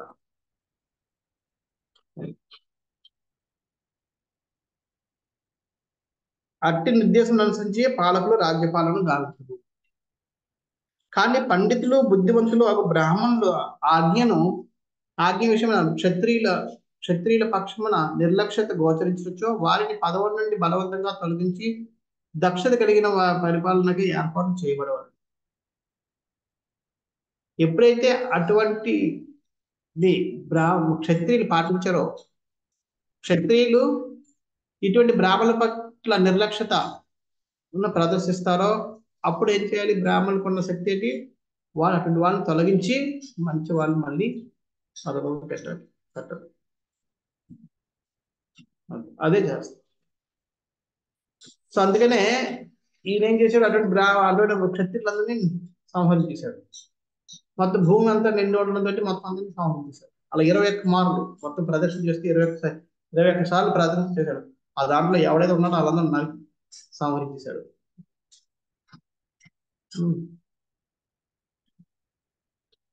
తథా సప్తదశే జాత ప్రత్యవతాం పరాశరాత్ చక్రే వేద తరోసాక దృష్ట్వా పుంసోల్పమేధసః. తదుపరి సప్తదశే జాతః. జాతః అంటే మళ్ళీ అవతరించడం, లేదంటే పుట్టడం భగవంతుడు పుట్టడం ఉండదు కాబట్టి అవతరించడం. సప్తదశే అంటే సప్త అంటే 7, దశ అంటే 10, 17. 17 అవతారం ఏంటంటే సత్యవత్యాం పరాశర. సత్యవత పరాశర పుట్టినవాడు. అది లక్షణాలు అంటే సత్యవతికి పరాశరం పుట్టినవాడు ఉండాలి. 17 అవతారం భగవానుడు పరాశరుని ద్వారా సత్యవతి గర్భమును శ్రీ వ్యాసదేవుని రూపంలో అవతరించాడు. అంటే వ్యాసుడు. ఎందుకు? కారణం ఏంటి? జనసామాన్యము అల్ప మేధస్సు గలవారు ఉంటాడు గాంచి అతడు ఏకముగా నున్న వేదములు పలు శాఖోపశాఖలుగా విభజించను. అల్ప మేధస్సు జనసామాన్యాన్ని వాళ్ళని దృష్టిలో పెట్టుకుని వాళ్ళకి అర్థమయ్యే రీతిలో ఆయన ఒకే వేదాన్ని రకరకాలుగా విభజించి రాశాడు. పురాణాలని, ఉపనిషత్తులని, వేదాంత సూత్రాలని రకరకాలుగా ఆయన రాసి పెట్టాడు. అది తర్వాత నరదేవత్వమాపన్న సురకార్య చికీర్షయ సముద్ర నిగ్రహాదీని చక్రే వీర్యాన్యత పరమ. 18 అవతారముల భగవాను శ్రీ రామచంద్రునిగా అవతరించను. దేవతల ముదం నొసగడి కార్యము గావించట కొరకు అతడు సముద్రమును బంధించి దానికి అవతల ఒడ్డిన గల దానవుడైన రావణుని సంహరించడం ద్వారా మానవాతీత శక్తులను ప్రదర్శించను. అది లక్షణం ఏంటి? దేవతలకి ముదము అంటే సంతోషాన్ని కలిగించడం. రెండోది సముద్రాన్ని బంధించడం. దేనికోసం? దానవుడైన రావణాసుడు పర్పస్ రావణాసుడిని హతమార్చడం. దానికోసం ఈ విధంగా ఇక్కడ ఇది 18వది. తర్వాత ఏకోనవింశే వింశతి మే వృష్ణిష్యు ప్రాప్య జన్మని రామకృష్ణ इति भो भगवान् हरद्धरम्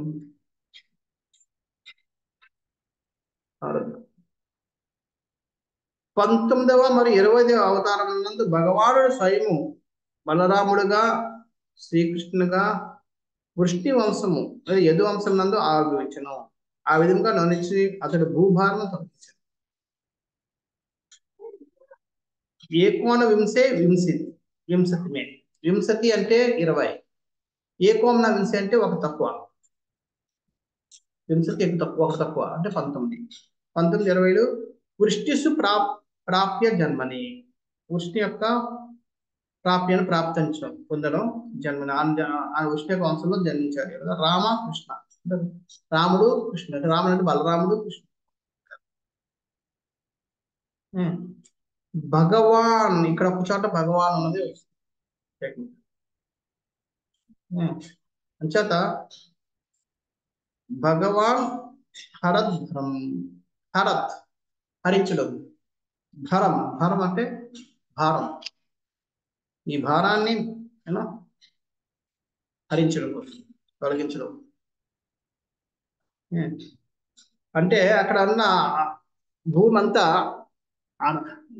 ఏమైంది, అరాచకులతోటి అవినీతి పరులతోటి నిండిపోయి ఉంది భారం. వాళ్ళందరినీ ఆ భారాన్ని అంతా తొలగించడం కోసం ఆయన కృష్ణ బలరామ రూపంలో 19, 20 అవతారాలు ధరించాడు. ఈ శ్లోకమునందు ప్రత్యేకంగా పేర్కొనబడిన భగవాన్ అన్న పదము కృష్ణ బలరామ స్వయం భగవాన్ రూపులను తెలియజేస్తున్నది. భగవాన్ అని రాయడం వాళ్ళు స్వయం భగవానుడు, మిగతా వాళ్ళందరూ అవతారాలు అని తెలియజేయడం. తర్వాత శ్లోకం తతః కలౌ సంప్రవృత్తే సమ్మోహాయ సురద్విషాన్ బుద్ధో నామ్నం జనత్సుతః ఏకటేషు భవిష్యతి. కలౌ సంప్రవృత్తే సమీపంలో అంటే కలియుగం దగ్గరలో వచ్చినది. శ్రద్ధావంతులైన ఆస్తికులను ద్వేషించు వారిని సమ్మోహపరిచే ఉద్దేశంతో కలియుగారంభమునందు భగవానుడు గయా ప్రాంతమున అంజనాసుతుడైన బుద్ధినిగా అవతరించెను.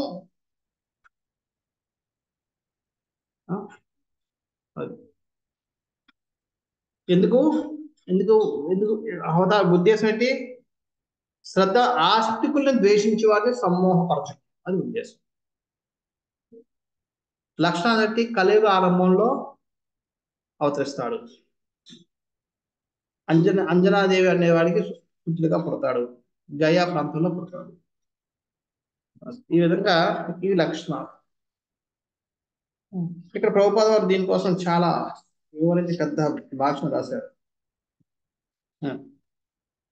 మనం కొన్ని చూద్దాం. వేద యజ్ఞం అనేది నెపమున ప్రతి దేశము కూడా ఒక జంతు వ్యధశాలగా మారి జంతువధ విచ్చలవిడిగా వడరింపబడిను. నిర్దాక్షిణ్యముగా చంపబడు మూగజీవులు లేదా కరుణ గలవాడే బుద్ధుడు అహింసా సిద్ధాంతమును ప్రచారం గావించాడు. బుద్ధుడు పుట్టే టైంకి ఏమైందంటే ప్రతి ఒక్కరు కూడా యజ్ఞం పేరు మీద జంతువులు చంపడం మొదలుపెట్టారు. యజ్ఞంలో బలి ఇచ్చేవారు. బలిస్తే ఆ బలి ఇచ్చిన జంతువు మళ్ళీ పుట్టి బయటపడాలి అదే రూపంలో, కానీ అందుకంటే పెద్ద మంచి జన్మ కానీ తీసుకుని బయటకు వెళ్ళిపోవాలి. అది మర్చిపోయారు. బలి ఇవ్వాలన్న విషయాన్ని గట్టిగా ఉన్నారు. ఎప్పుడైతే దాది మళ్ళీ మంచి జన్మ ఎత్తి మళ్ళీ నెక్స్ట్ జన్మకి వెళ్ళిపోద్దో దాని అర్థం ఏంటి? భగవంతుడు వారి యొక్క యజ్ఞాన్ని స్వీకరించినట్లు. ఆ దేహాన్ని కాస్త అంటే ప్రసాదంగా స్వీకరించే వాళ్ళేమో మరి కొద్దిగా ప్రసాదంగా చిన్న పేరు కోసం ఆ రుచి మరికి దాన్ని ఇంకా చంపడం మొదలుపెట్టి ఏదో చేసుకుంటారు. ఆ విధంగా చంపడం మొదలుపెట్టారు. అనవసరంగా మోగజీవుల్ని యజ్ఞం పేరు మీద బలి చేస్తున్నారు కాబట్టి దాన్ని ఆపడం కోసం ఈయన ఆ జంతువు అహింసా సిద్ధాంతాన్ని ఆయన ప్రచారం చేశాడు. భగవాన్ యందు శ్రద్ధ లేనటువంటి మూర్ఖజనుడు పలువురు బుద్ధుల సిద్ధాంతాన్ని అంగీకరించారు.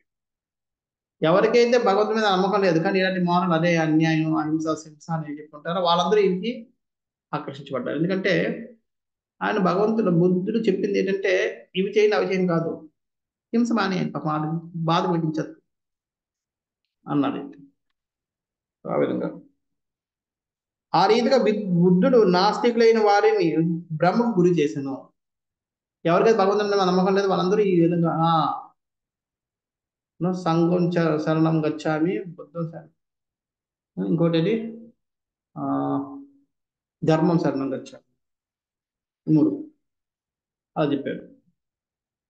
ధర్మం నీ ధర్మం చేయి, సంఘం కోసం ఆలోచించు, బుద్ధ నా దారిని అవలంబించు. ఇది 3. సో ఈ విధంగా ఆయన భగవంతుడితో సంబంధం లేదు. భగవంతుడు అంటే మళ్ళీ వీళ్ళందరూ భగవంతుడు మళ్ళీ వేదాలు అంటారు, వేదాలని మళ్ళీ హింస అంటారు. అందుకని ఆయన భగవంతుడి కోసం చెప్పకుండా అహింసవాదాన్ని మాకు ప్రచారం చేశాడు.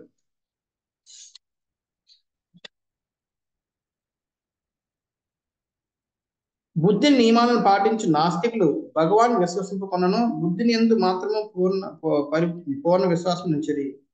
కానీ బుద్ధుడు స్వయంగా భగవాన్ అవతారం అయి ఉన్నాడు. ఈ విధంగా నాస్తికులైన వారందరినీ బుద్ధుని రూపంలో భగవాన్ని విశ్వసించినట్లుగా చేయబడింది. వాళ్ళందరూ భగవంతుడు లేడంటారు కానీ బుద్ధుడే భగవంతుడు. నీ మీద నమ్మకం ఉందంటారు. నీ మీద నమ్మకం ఉందంటే అర్థం భగవంతుడి మీద నమ్మకం ఉందంటే కదా. సో ఆ విధంగా వాళ్ళందరినీ భగవంతుడు నేను లేదు నమ్మడం లేదు అనుకుంటేనే భగవంతుడు నమ్మేటట్టు చేశాడు.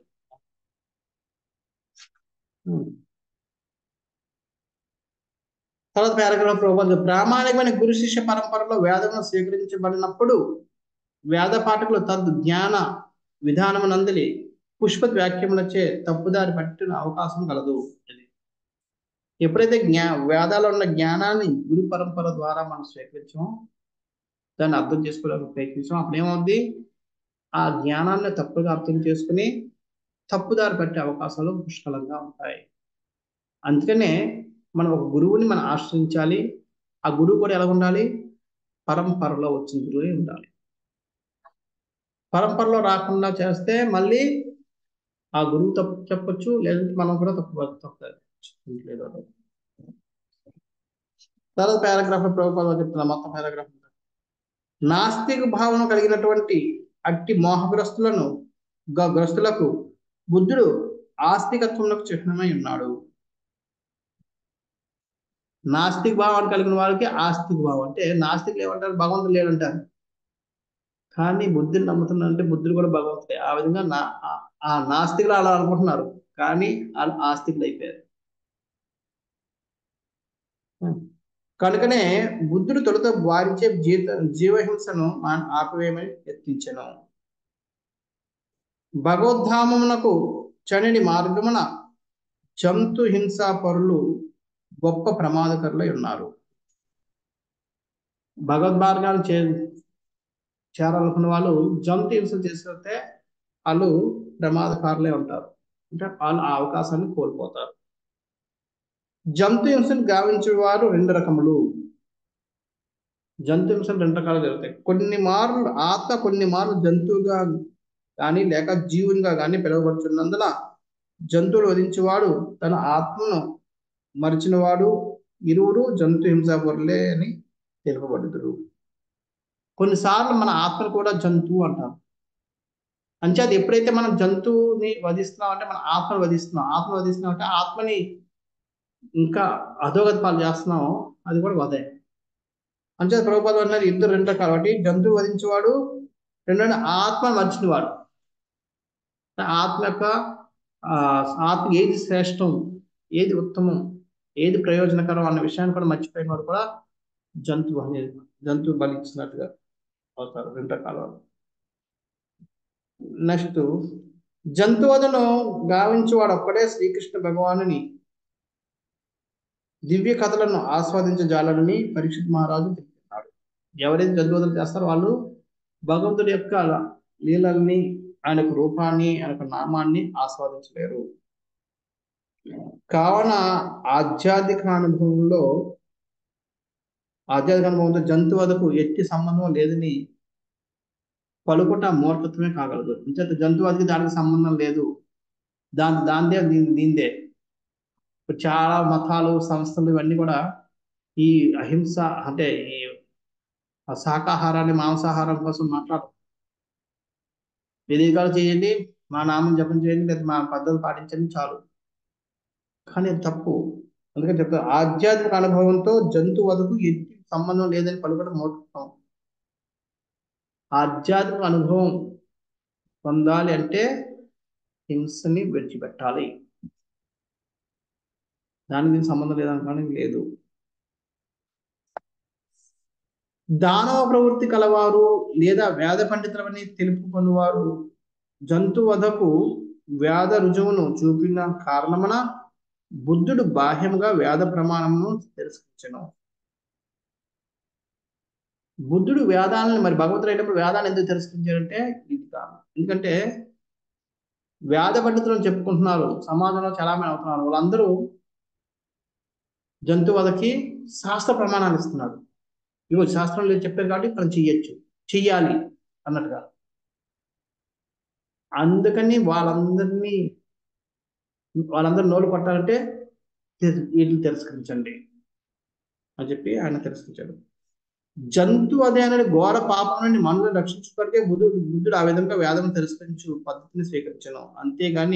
అంతేకాక సర్వజీవుల సౌభ్రతత్వము, శాంతి, న్యాయము, సమానత్వం వంటి పెద్ద పెద్ద మాటలను పలికడి తమ జ్యేష్ఠ సోదరులైన మానవుల నుండి మూగజీవులు రక్షించు వేదములను నిరసించటలో ప్రయోజనమై ఉండెను. అది చేత ఆయన తిరస్కరించడానికి కారణం ఏంటి? ఈ ఘోర పాపం నుంచి మనుషుల్ని రక్షించడం, అలాగే వధ నుంచి జంతువుని రక్షించడం, ఇద్దరిని రక్షించడం కోసం ఆయన వేదాలు తిరస్కరించారు. అంటే వేదాలు తిరస్కరించి వెనకాతల ఆయనకి వేరే ఇది లేదు, ప్రయోజనం. చాలా మంది ఇప్పుడు శాంతి, సౌభ్రతత్వం అవి ఇవే చెప్తుంటారు, కానీ వాళ్ళు మాత్రం అన్ని తింటుంటారు. ఐక్యరాజ్య సమితి ప్రపంచ శాంతి కోసం మాట్లాడతారు, వాళ్ళు డిన్నర్లో ఏముంటుంది, లంచ్లో ఏముంటుంది, నాన్ వెజ్ ఇవి ఉంటాయి. మరి అక్కడ హింస చేస్తున్నారు. హింసాత్మకంగా ఉంటూ అహింస కోసం మాట్లాడడం అన్నది కష్టం, ఎంత ఇదన్నది మనం అర్థం చేసుకోవాలి. చదువు అటువంటి వాళ్ళని మార్చడం కోసం ఈయన వేదాన్ని నిరసించాడు, అంతే తప్ప ఇంకోటి లేదు. జంతువధ జరిగినప్పుడు ఎట్టి న్యాయమును ముందుకు రాదు. జంతువధ జరిగితే ఎటువంటి న్యాయం కూడా ముందుకు వచ్చి రక్షించదు, దానికి శిక్ష పడాల్సిందే, పడుతుంది. అంచేత మాంసాహారం అనేది అతి పెద్ద ఘోరమైన పాపం, అది మనం అర్థం చేసుకోవాలి. ఏది కూడా మనల్ని రక్షించలేదు.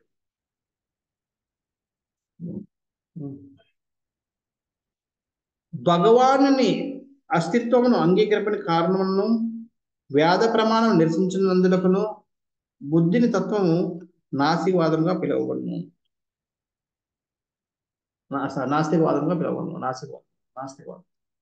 నాస్తికులు బుద్ధిస్టులు నాస్తికులు ఎందుకు అవుతున్నారంటే వాళ్ళు భగవంతుని ప్లస్ వేదాలని రెండింటిని తిరస్కరించారు కాబట్టి వాళ్ళు నాస్తికులు. కానీ బుద్ధుడు తిరస్కరించడం వెనకాతల ఒక ఉద్దేశం ఉంది, కానీ దాన్ని వీళ్ళు తిరస్కరించడం వెనకాతల ఉద్దేశం లేదు. అంటే వీళ్ళందరూ నాస్తికులు. వేద ప్రమాణం స్థాపించుటకు ఆ సమయం తగ్గట్లుగా శంకరాచార్యుడు ఆ రీతినే వనరించడం. వేదములందు ప్రాథమిక నియమములను బుద్ధుడు ప్రచారం గావించాడు. వేద ప్రమాణం స్థాపించుటకు ఆ సమయం తగ్గట్టుగా వేదములందు ప్రాథమిక నియమములను బుద్ధుడు చాలా రాశాడు. అంటే వేదాలని ప్రమాణాలను మళ్ళీ పునరుద్ధరించడం కోసమే వేదాల్లో ఉన్నదాన్ని కొద్దిగా మార్చి మళ్ళీ ఆయన ప్రజలతో అంగీకరించడం చేశారు. అది శంకరాచార్యులు కూడా అదే చేశారు. అహం బ్రహ్మాస్మి అన్నది చెప్పారు, కానీ ఆ బ్రహ్మాస్మి అన్నది అధ్యయనం చెప్పకూడదని నేనే భగవంతుడు అన్నట్టుగా వాళ్ళందరూ అంగీకరించి ఆయన చేశారు. అలా చేయడానికి చాలా ఉన్నాయి.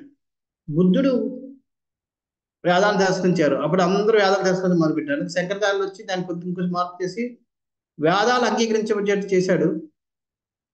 కానీ కొద్దిగా భగవంతుడు ఉన్నాడు అంటే అంత ముందుదే అవుతుంది. అందుకని నువ్వే భగవంతుడు నేను భగవంతుడు అయితే కదా నువ్వు చెప్పింది చేస్తాను తప్పు. ఆ విధంగా వేదాలను అంగీకరి నేను చెప్పింది చేయాలంటే ముందు వేదాలు చదువు, వేదాలు అంగీకరించు అంగీకరిస్తాను. నేను భగవంతుడు అయిపోతే చాలు. ఆ విధంగా భగవంతుడిని భగవంతుడు అన్న పేరు మీద వేదాలు అంగీకరించేటట్టు చేశాడు. తర్వాత వైష్ణవ ఆచార్యులు వచ్చారు, శంకరాచార్యులు, అదేసారి రామానుజాచార్యులు, మధ్వాచార్యులు. వాళ్ళు వచ్చి ఇంకొంచెం డీటెయిల్గా వచ్చి ఇంకా చేశారు. చైతన్య మహాప్రభు వచ్చి ఇంకా చేశారు. ఈ విధంగా మళ్ళీ దగ్గరికి వేదాల దగ్గరికి మళ్ళీ ప్రజల్ని తీసుకుని వస్తున్నాడు.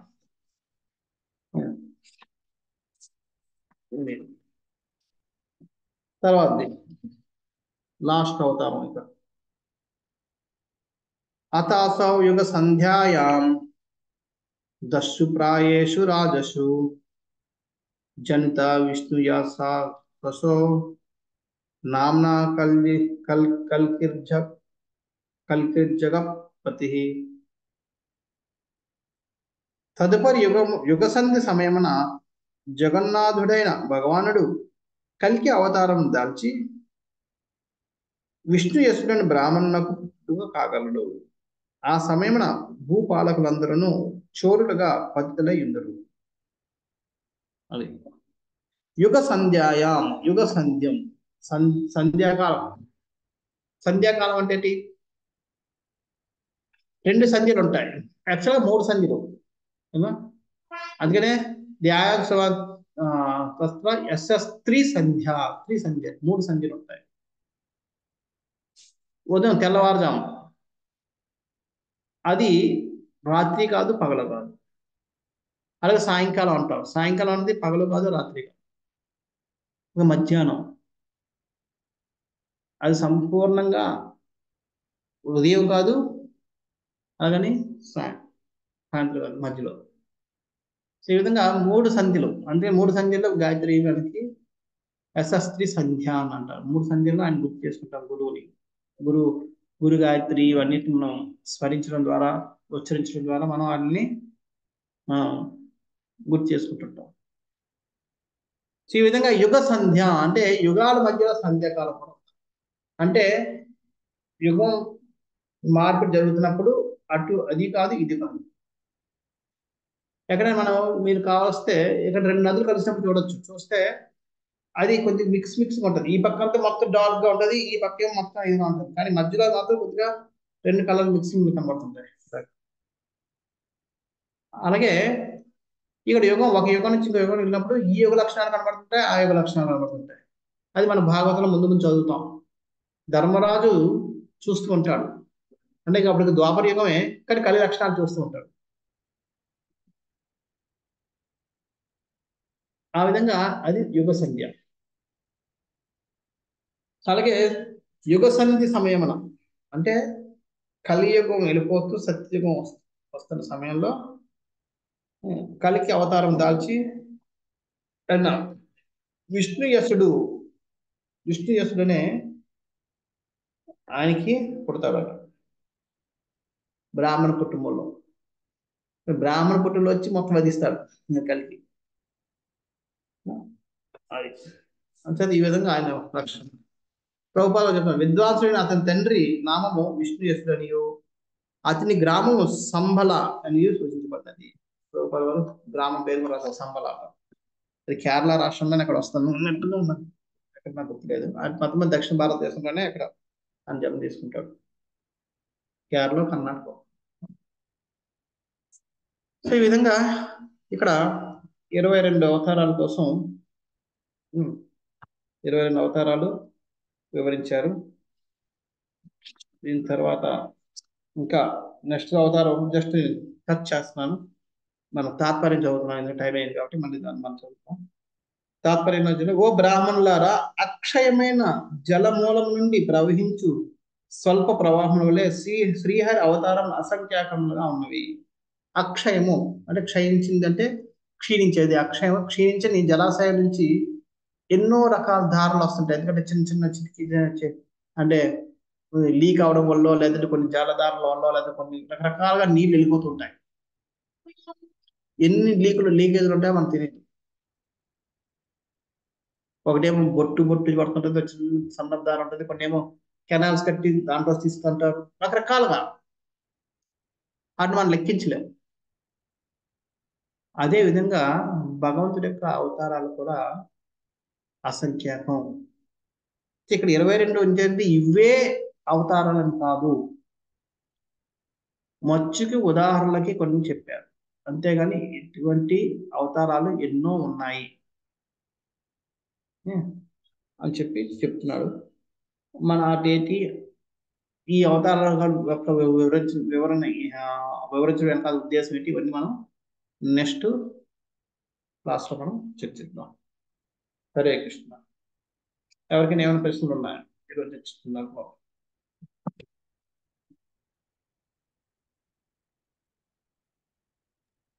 హరే కృష్ణ ప్రభు. నరనారాయణులు అంటే అర్జునుడు కృష్ణుడు అనగా విన్నాను. ఇప్పుడు వీళ్ళు కమలలుగా జన్మించారని చెప్పారు. నరనారాయణులుగా ఉన్నప్పుడే వాళ్ళే మళ్ళీ కృష్ణార్జునుగా పుడతారు కర్ణుని చంపడం కోసం. కర్ణుడు అప్పుడు సహస్ర కవచ అనే రాక్షసులుగా పుడతాడు. ఆయన ముల్లోకాలని పీడిస్తుంటే వాళ్ళందరూ వచ్చి మాట్లాడితే వాళ్ళకి ఈ నరనారాయణ విష్ణుడు పుడతారు. అప్పుడు ఆ సహస్ర కవచుడు వచ్చి వీళ్ళని అందరూ చెప్తే వాళ్ళందరూ ఎవరు కూడా ఆయనతో యుద్ధం చేయలేకపోతుంటారు. అప్పుడు చెప్తారు, నీకు అంత ఇది ఉంటే అక్కడికి వెళ్ళి ఆయనతో యుద్ధం చేయని చెప్తారు. అప్పుడు ఈ నరనారాయణ విష్ణు దగ్గరికి వస్తాడు. వచ్చి దాన్ని ఛాలెంజ్ చేస్తే అలాంటారు, నేను విష్ణు మా దగ్గర నువ్వెందుకు, మాతో నీకేంటండి. కానీ అదే కాదు, నాదని చెప్పి యుద్ధం చేయాల్సిందంటే అయితే చేస్తామని చెప్పి అప్పుడు ఒక నరుడు తపస్సు చేస్తుంటే నారాయణుడు యుద్ధం చేస్తాడు. యుద్ధం చేసి ఆయన యొక్క కవచాలని ఛేదిస్తుంటారు. సహస్ర అంటే 1000 కవచాలు. అంటే ఆయనకి శరీరానికి కవచం ఉంటుంది, ఆ కవచాన్ని ఎవరు ఛేదించలేరన్నమాట. అక్కడ ఛేదించినా మళ్ళీ ఇంకో కవచం వచ్చేస్తుంది. అంచేది వీళ్ళు ఏం చేస్తారంటే ఒకడు తపస్సు చేస్తుంటారు, రెండవ యుద్ధం చేసి ఆ కవచాన్ని ఛేదిస్తాడు, ఇంకో రెండో కవచం వచ్చేస్తుంది.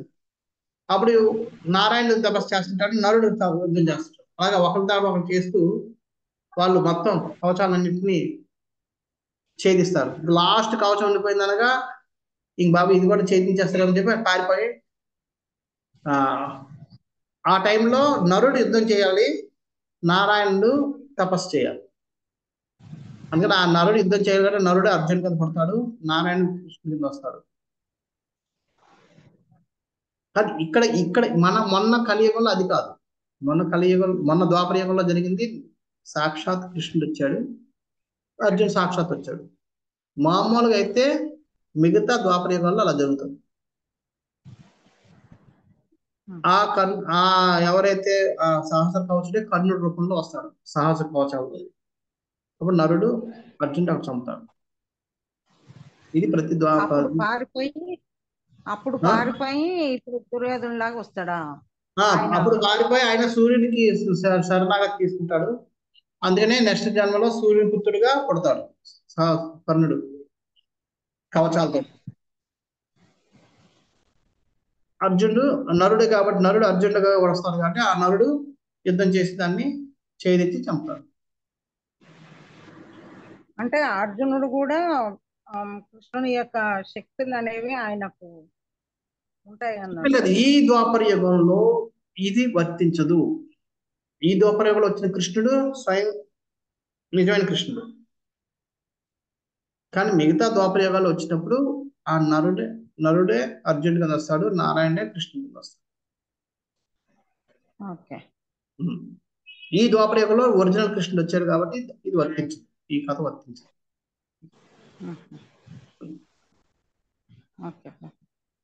హరే కృష్ణ. హరే కృష్ణ.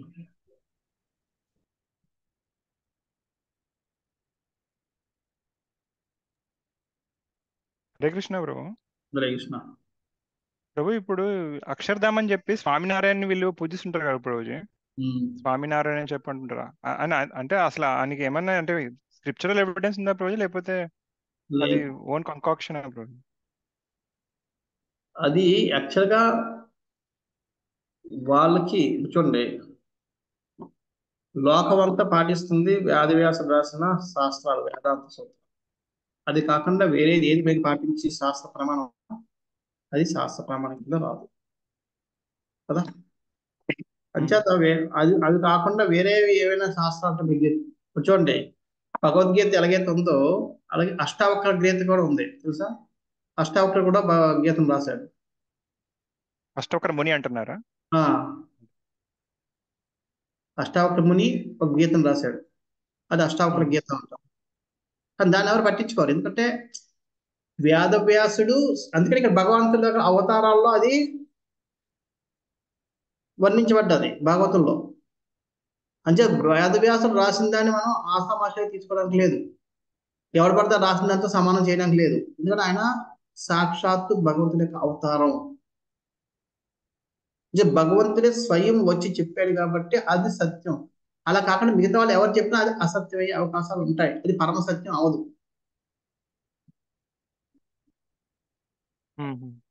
ఇప్పుడు దేవి భాగవతాన్ని కూడా ఉంటారు చెప్తారు, కానీ మన భాగవతాలు పురాణాల్లో అది లేదు. అదో కదా, ఇలాగా రకరకాలు వాళ్ళ భక్తులు వాళ్ళ భక్తి భావంతో రాసి ఉంటారు కొంతమంది ఏవో రాసి, అవి శాస్త్ర ప్రమాణాలు అయిపోవు. శాస్త్ర ప్రమాణం అంటే ఏదైతే వేదవ్యాసుడు భగవంతుని అవతారమైన వేదవ్యాసుడు రాశాడో అది మాత్రమే శాస్త్ర ప్రమాణం అవుతుంది. అలా కాకుండా వేరే శాస్త్రాలు ఉన్నాయి, వాళ్ళు ఏమో చూపిస్తారు. అక్షరధామం అంటే ఏంటని తెలియదు, అక్షరం అంటే క్షరం అంటే క్షీణించేది, అక్షరం అంటే క్షీణించిన ధామం ఉంటుంది, దాంట్లో ఉండేవాడే స్వామినారాయణుడు అంటారు. అందుకని స్వామినారాయణని వాళ్ళు పూజిస్తుంటారు. కానీ దాని యొక్క అది ప్రమాణికం అవదు, ఎందుకంటే అది వేదవ్యాసుడి యొక్క వర్ణంలో ఎక్కడ లేదు. ప్రభుజీ చెప్పండి. వేదవ్యాసుడు తప్ప అన్ని రాశాడు కదా, భగవద్గీతని ఆల్రెడీ ట్రాన్స్లేట్ చేశాడా రాశాడా ప్రభు? భగవద్గీతని ఆయన ఉన్నట్టుగా రాశాడు, అక్కడ కృష్ణుడు ఏదైతే చెప్పాడో దాన్ని అలా రాశాడు.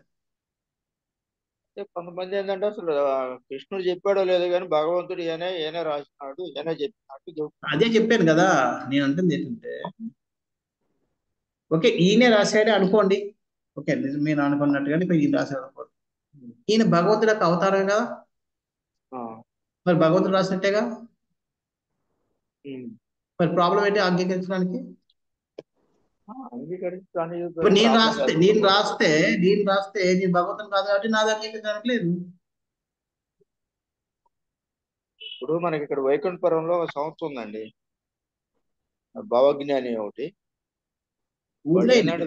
ఎవరు ఏమనుకుంటారు మనకు సంబంధం లేదు, మనం మీరేమనుకుంటున్నట్టు జనాలు మన లోకాలను మనం కన్విన్స్ చేయలేము. కృష్ణుడే కన్విన్స్ చేయలేపాడు దుర్యోధన్ని, అవునా కదా. అంటే కృష్ణుడున్న సమయంలోనే మూర్ఖులు ఉన్నారు, కొంతమంది ఉంటారు, మనం వాళ్ళని కన్విన్స్ చేయలేము. మన పని మనం చేసుకుందాం. హరే కృష్ణ ప్రభు.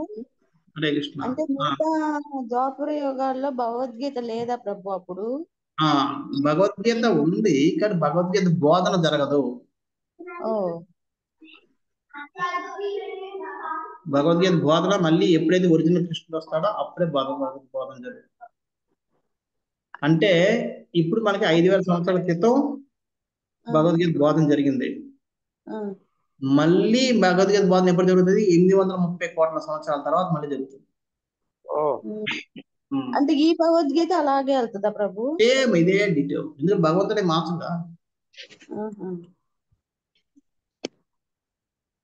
ఆ మధ్యలో చెప్పండి, సూర్య భగవానికి ఉపదేశించాలని చెప్తున్నాడు భగవంతుడు. అదేంటంటే ఓన్లీ చర్చ, ఇలా చదువుతున్నప్పుడు వివరణ అయితే ఏదో వివరణ చెప్పడం అలాంటివి ఉంటాయి తప్ప ఒక ఉపదేశంగా చెప్పేది మళ్ళీ 830 కోట్ల సంవత్సరాలు.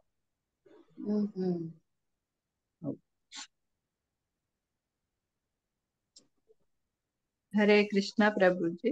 హరే కృష్ణ. ఉద్ధవ గీత అంటారు, దాంట్లో ఏముంటుంది ప్రభుజీ? నాకు తెలీదు. గీతలు చాలా ఉన్నాయండి. అంటే గీత అంటే ఏంటంటే గానం. గీత అంటే గానం. ఏ అంటే అందుకనే ఆ పాటలు గీత యుగల గీతం అంటారు. యుగల గీతం అంటే ఇద్దరు పాడితే యుగల గీతం. ఇలాగా గీత అంటే గానం, పాట. అంటే భగవంతుడు పాడిందని భగవద్గీత అంటారు. ఉద్ధవ గీత అంటే ఎవరు చెప్పినట్టు? ఉద్ధవుడు చెప్పారు. ఉద్ధవుడు చెప్పినట్టు. అంటే ఉద్ధవుడికి కృష్ణుడు ఏదైతే ఉపదేశించాడో ఆ ఉపదేశాలని ఉద్ధవుడు విదురుడికి చెప్తాడు అనమాట. నాకు నేను చదవలేదు, ఉద్ధవ గీత ఎగ్జాక్ట్లీ చదవలేదు. నాకు విదురుడికి అదే దాన్ని ఆయన చెప్తుంటాడు. అంచేది అది ఉద్ధవ గీత. అయితే అది కూడా కృష్ణుని యొక్క ఉపదేశాలే, కానీ కృష్ణుని ముఖారం నుంచి రాలేదు కాబట్టి దానికి అంత ప్రాముఖ్యత లేదు. అర్థమైంది ప్రభు. మరి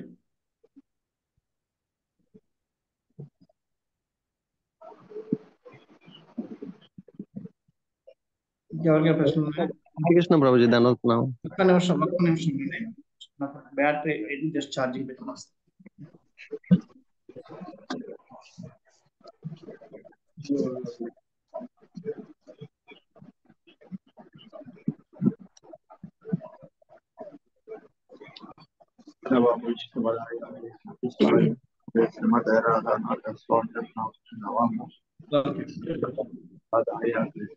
ప్రభుజీ ఇది వరకు అంటే ఏంటి గురువాయూర్ టెంపుల్ లోని కృష్ణుని ఆరాధన చాలా చక్కగా వైభవపేతంగా అవుతుంది కదా ప్రభుజీ. గురువాయూర్ టెంపుల్ లో కృష్ణ ఆరాధన బాగా చాలా గ్రాండ్ గా అవుతుంది. అది కానీ 4 సాంప్రదాయాలు దేనిలోకి కూడా రాదు. 4 బానిపైడ్ సాంప్రదాయాల్లో దేనిలోకి కూడా వాళ్ళు చెందరు కదా. కానీ ఎక్కువ మంది భక్తులు అక్కడ కృష్ణ అది అంటే మహిమ గల కృష్ణుడు అని చక్కగా గ్రాండ్ గా చేస్తున్నారని, అక్కడ కృష్ణుడు జీవం ఉన్న కృష్ణుడు అని చక్కగా అంటే బాగుంటదని వెళ్తుంటారు. ఎక్కువ మంది భక్తుల దర్శనంకి వెళ్తుంటారు. గురువాయూర్ ఫేమస్ బాగా. అది మరి అంటే 4 సాంప్రదాయాల్లో దేనిలోకి రాదు. అది మరి ఎలా ప్రభుత్వం అది ఎక్కువ మంది వెళ్తారు? చూడండి, దానికి పూజించేవాడు ఎవరైనా అవ్వచ్చు. ఇప్పుడు ఇస్కాన్ టెంపుల్ ఏ సాంప్రదాయం వస్తుంది? బ్రహ్మ మధ్వ గౌడీయ సంప్రదాయం. అదే మీరు అనుకుంటున్నారు, మిగతా వాళ్ళు అనుకుంటారా?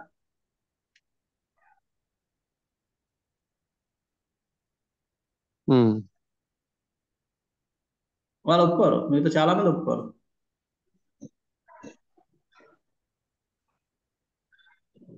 ఇంచేత మనకి అది వాళ్ళకి ఒక పరంపర ఉంటుంది, వాళ్ళు ఎక్కడో కరెక్టే ఉంటారు. వాళ్ళ పరంపర కూడా మనకు సంపూర్ణంగా తెలియదు కాబట్టి మనం అంత దీనికోసం చెప్పడానికి లేదు. నాకు దానికోసం తెలియదు కాబట్టి నేను అంత చెప్పలేను. కానీ ఒకటి, ఆ విగ్రహానికి ఒక ఇది ఉంది, చరిత్ర ఉంది కాబట్టి, చరిత్ర కృష్ణుడితో కనెక్టే ఉంది కాబట్టి అది బాగుంటాయి విగ్రహం. ఓకే, పోతే ఇప్పుడు భగవంతుడిని పూజించడంలో తప్పే ఉంది. భగవంతుడు అవతారాన్ని పూజించినప్పుడు తప్పే ఉంది. అది ఏ సాంప్రదాయం అయితే ఏవి, పూజించడం వేరు, జీవించడం వేరు. మీరు ఒక జీవన విధానాన్ని అలవర్చుకోవాలంటే అప్పుడు మీరు ఒక సాంప్రదాయాన్ని అనుసరించాలి. పూజించడానికి మీరు మీ ఇంట్లో మీరు పూజిస్తారు, నేను అనుకోవచ్చు నేను బ్రహ్మ మధ్వ గౌడీ సాంప్రదాయానికి శ్రీ సాంప్రదాయానికి అని చెప్పి, శ్రీ సంప్రదాయానికి చెందినని చెప్పినంత మాత్రం మీరు శ్రీ సంప్రదాయం అవుతారా? ఎప్పటి వరకు అయితే మీరు దాన్ని సంపూర్ణంగా పాటించారు అప్పటి వరకు మీరు శ్రీ సంప్రదాయం చెందినట్లే మీరు చెప్పుకున్నా సరే.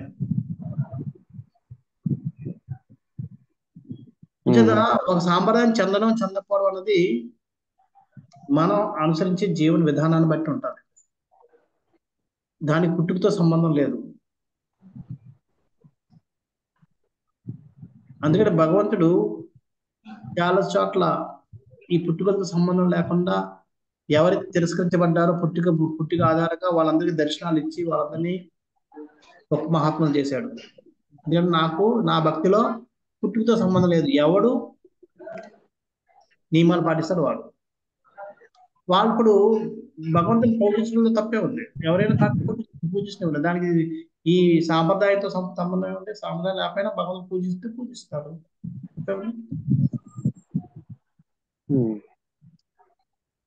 కానీ ఆ పూజ విధానం లేదంటే పూజ భక్తి లేనప్పుడు ప్రాబ్లం. అది లేకపోతే అది వాళ్ళ ప్రాబ్లం, మీ ప్రాబ్లం ఏమిటి? మీ ఇంట్లో మీ ఇంట్లో భగవంతుడు ఉన్నాడు, మీరు ఎంత భక్తి శ్రద్ధ చూస్తారు, నాకు అది అనిపించుకోవచ్చు, నా ప్రాబ్లం. మీరు భక్తి చేస్తే మీకు భగవంతుడు ప్రతిస్పందిస్తాడు ఆ విధంగానే. నాకు మీ భక్తి లేదు కాబట్టి మీ విగ్రహాల మీద నాకు మీ విగ్రహాలు ఏమి ప్రతిస్పందించవు. సాంప్రదాయంతో సంబంధం లేదు కదా. సాంప్రదాయం దేనికంటే మీరు ఒక జీవన విధానాన్ని అనుసరించాలి అనుకున్నప్పుడు సాంప్రదాయం. భగవంతుని పూజించడానికి దర్శించడానికి ఏదైనా ఉంటుంది. ఎప్పటి వరకు అది ప్రామాణిక విగ్రహం అవుతుంది. Thank you.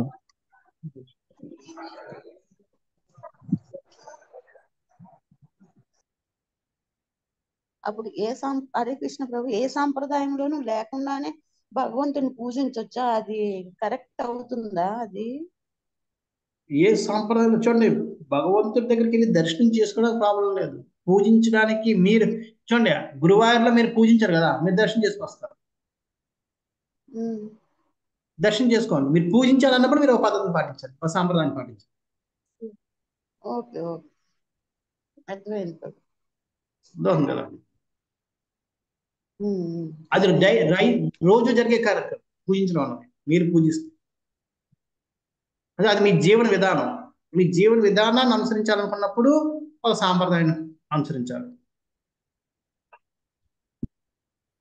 అలా కాకుండా దర్శించుకోవడానికి వెళ్ళినప్పుడు అని ఇష్టం.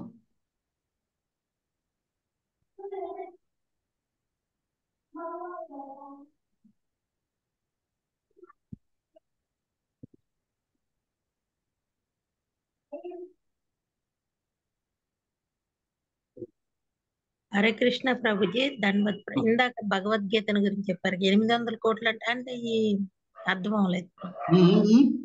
భగవద్గీతను గురించి చెప్పారు. భగవద్గీత భగవద్గీత కోసం అంటే ఎన్నో గీతలు ఉన్నాయి. ఉద్ధవ గీత, భగవద్గీత, రుద్రగీత, అలాగే రకరకాల గీతలు ఉన్నాయి. అంచేత కానీ అవన్నింటిలో కంటే భగవంతుడు స్వయం పలికారు కాబట్టి భగవద్గీత అనేది శ్రేష్టమైంది మిగతా గీతలు.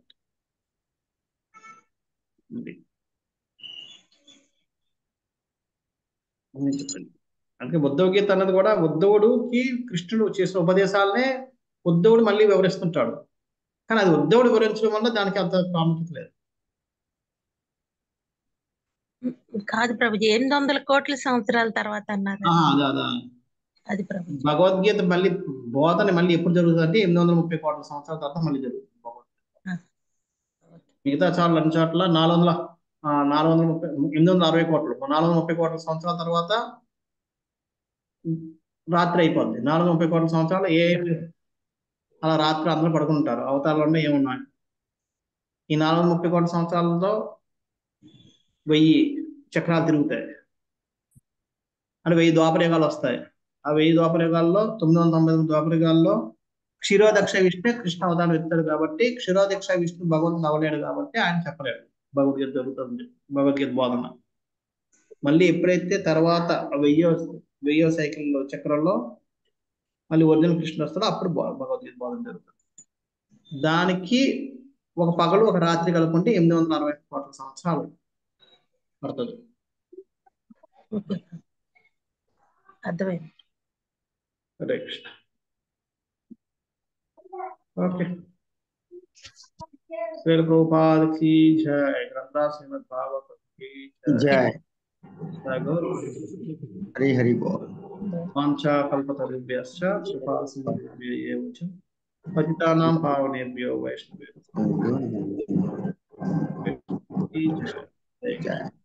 హరే కృష్ణ ప్రభు.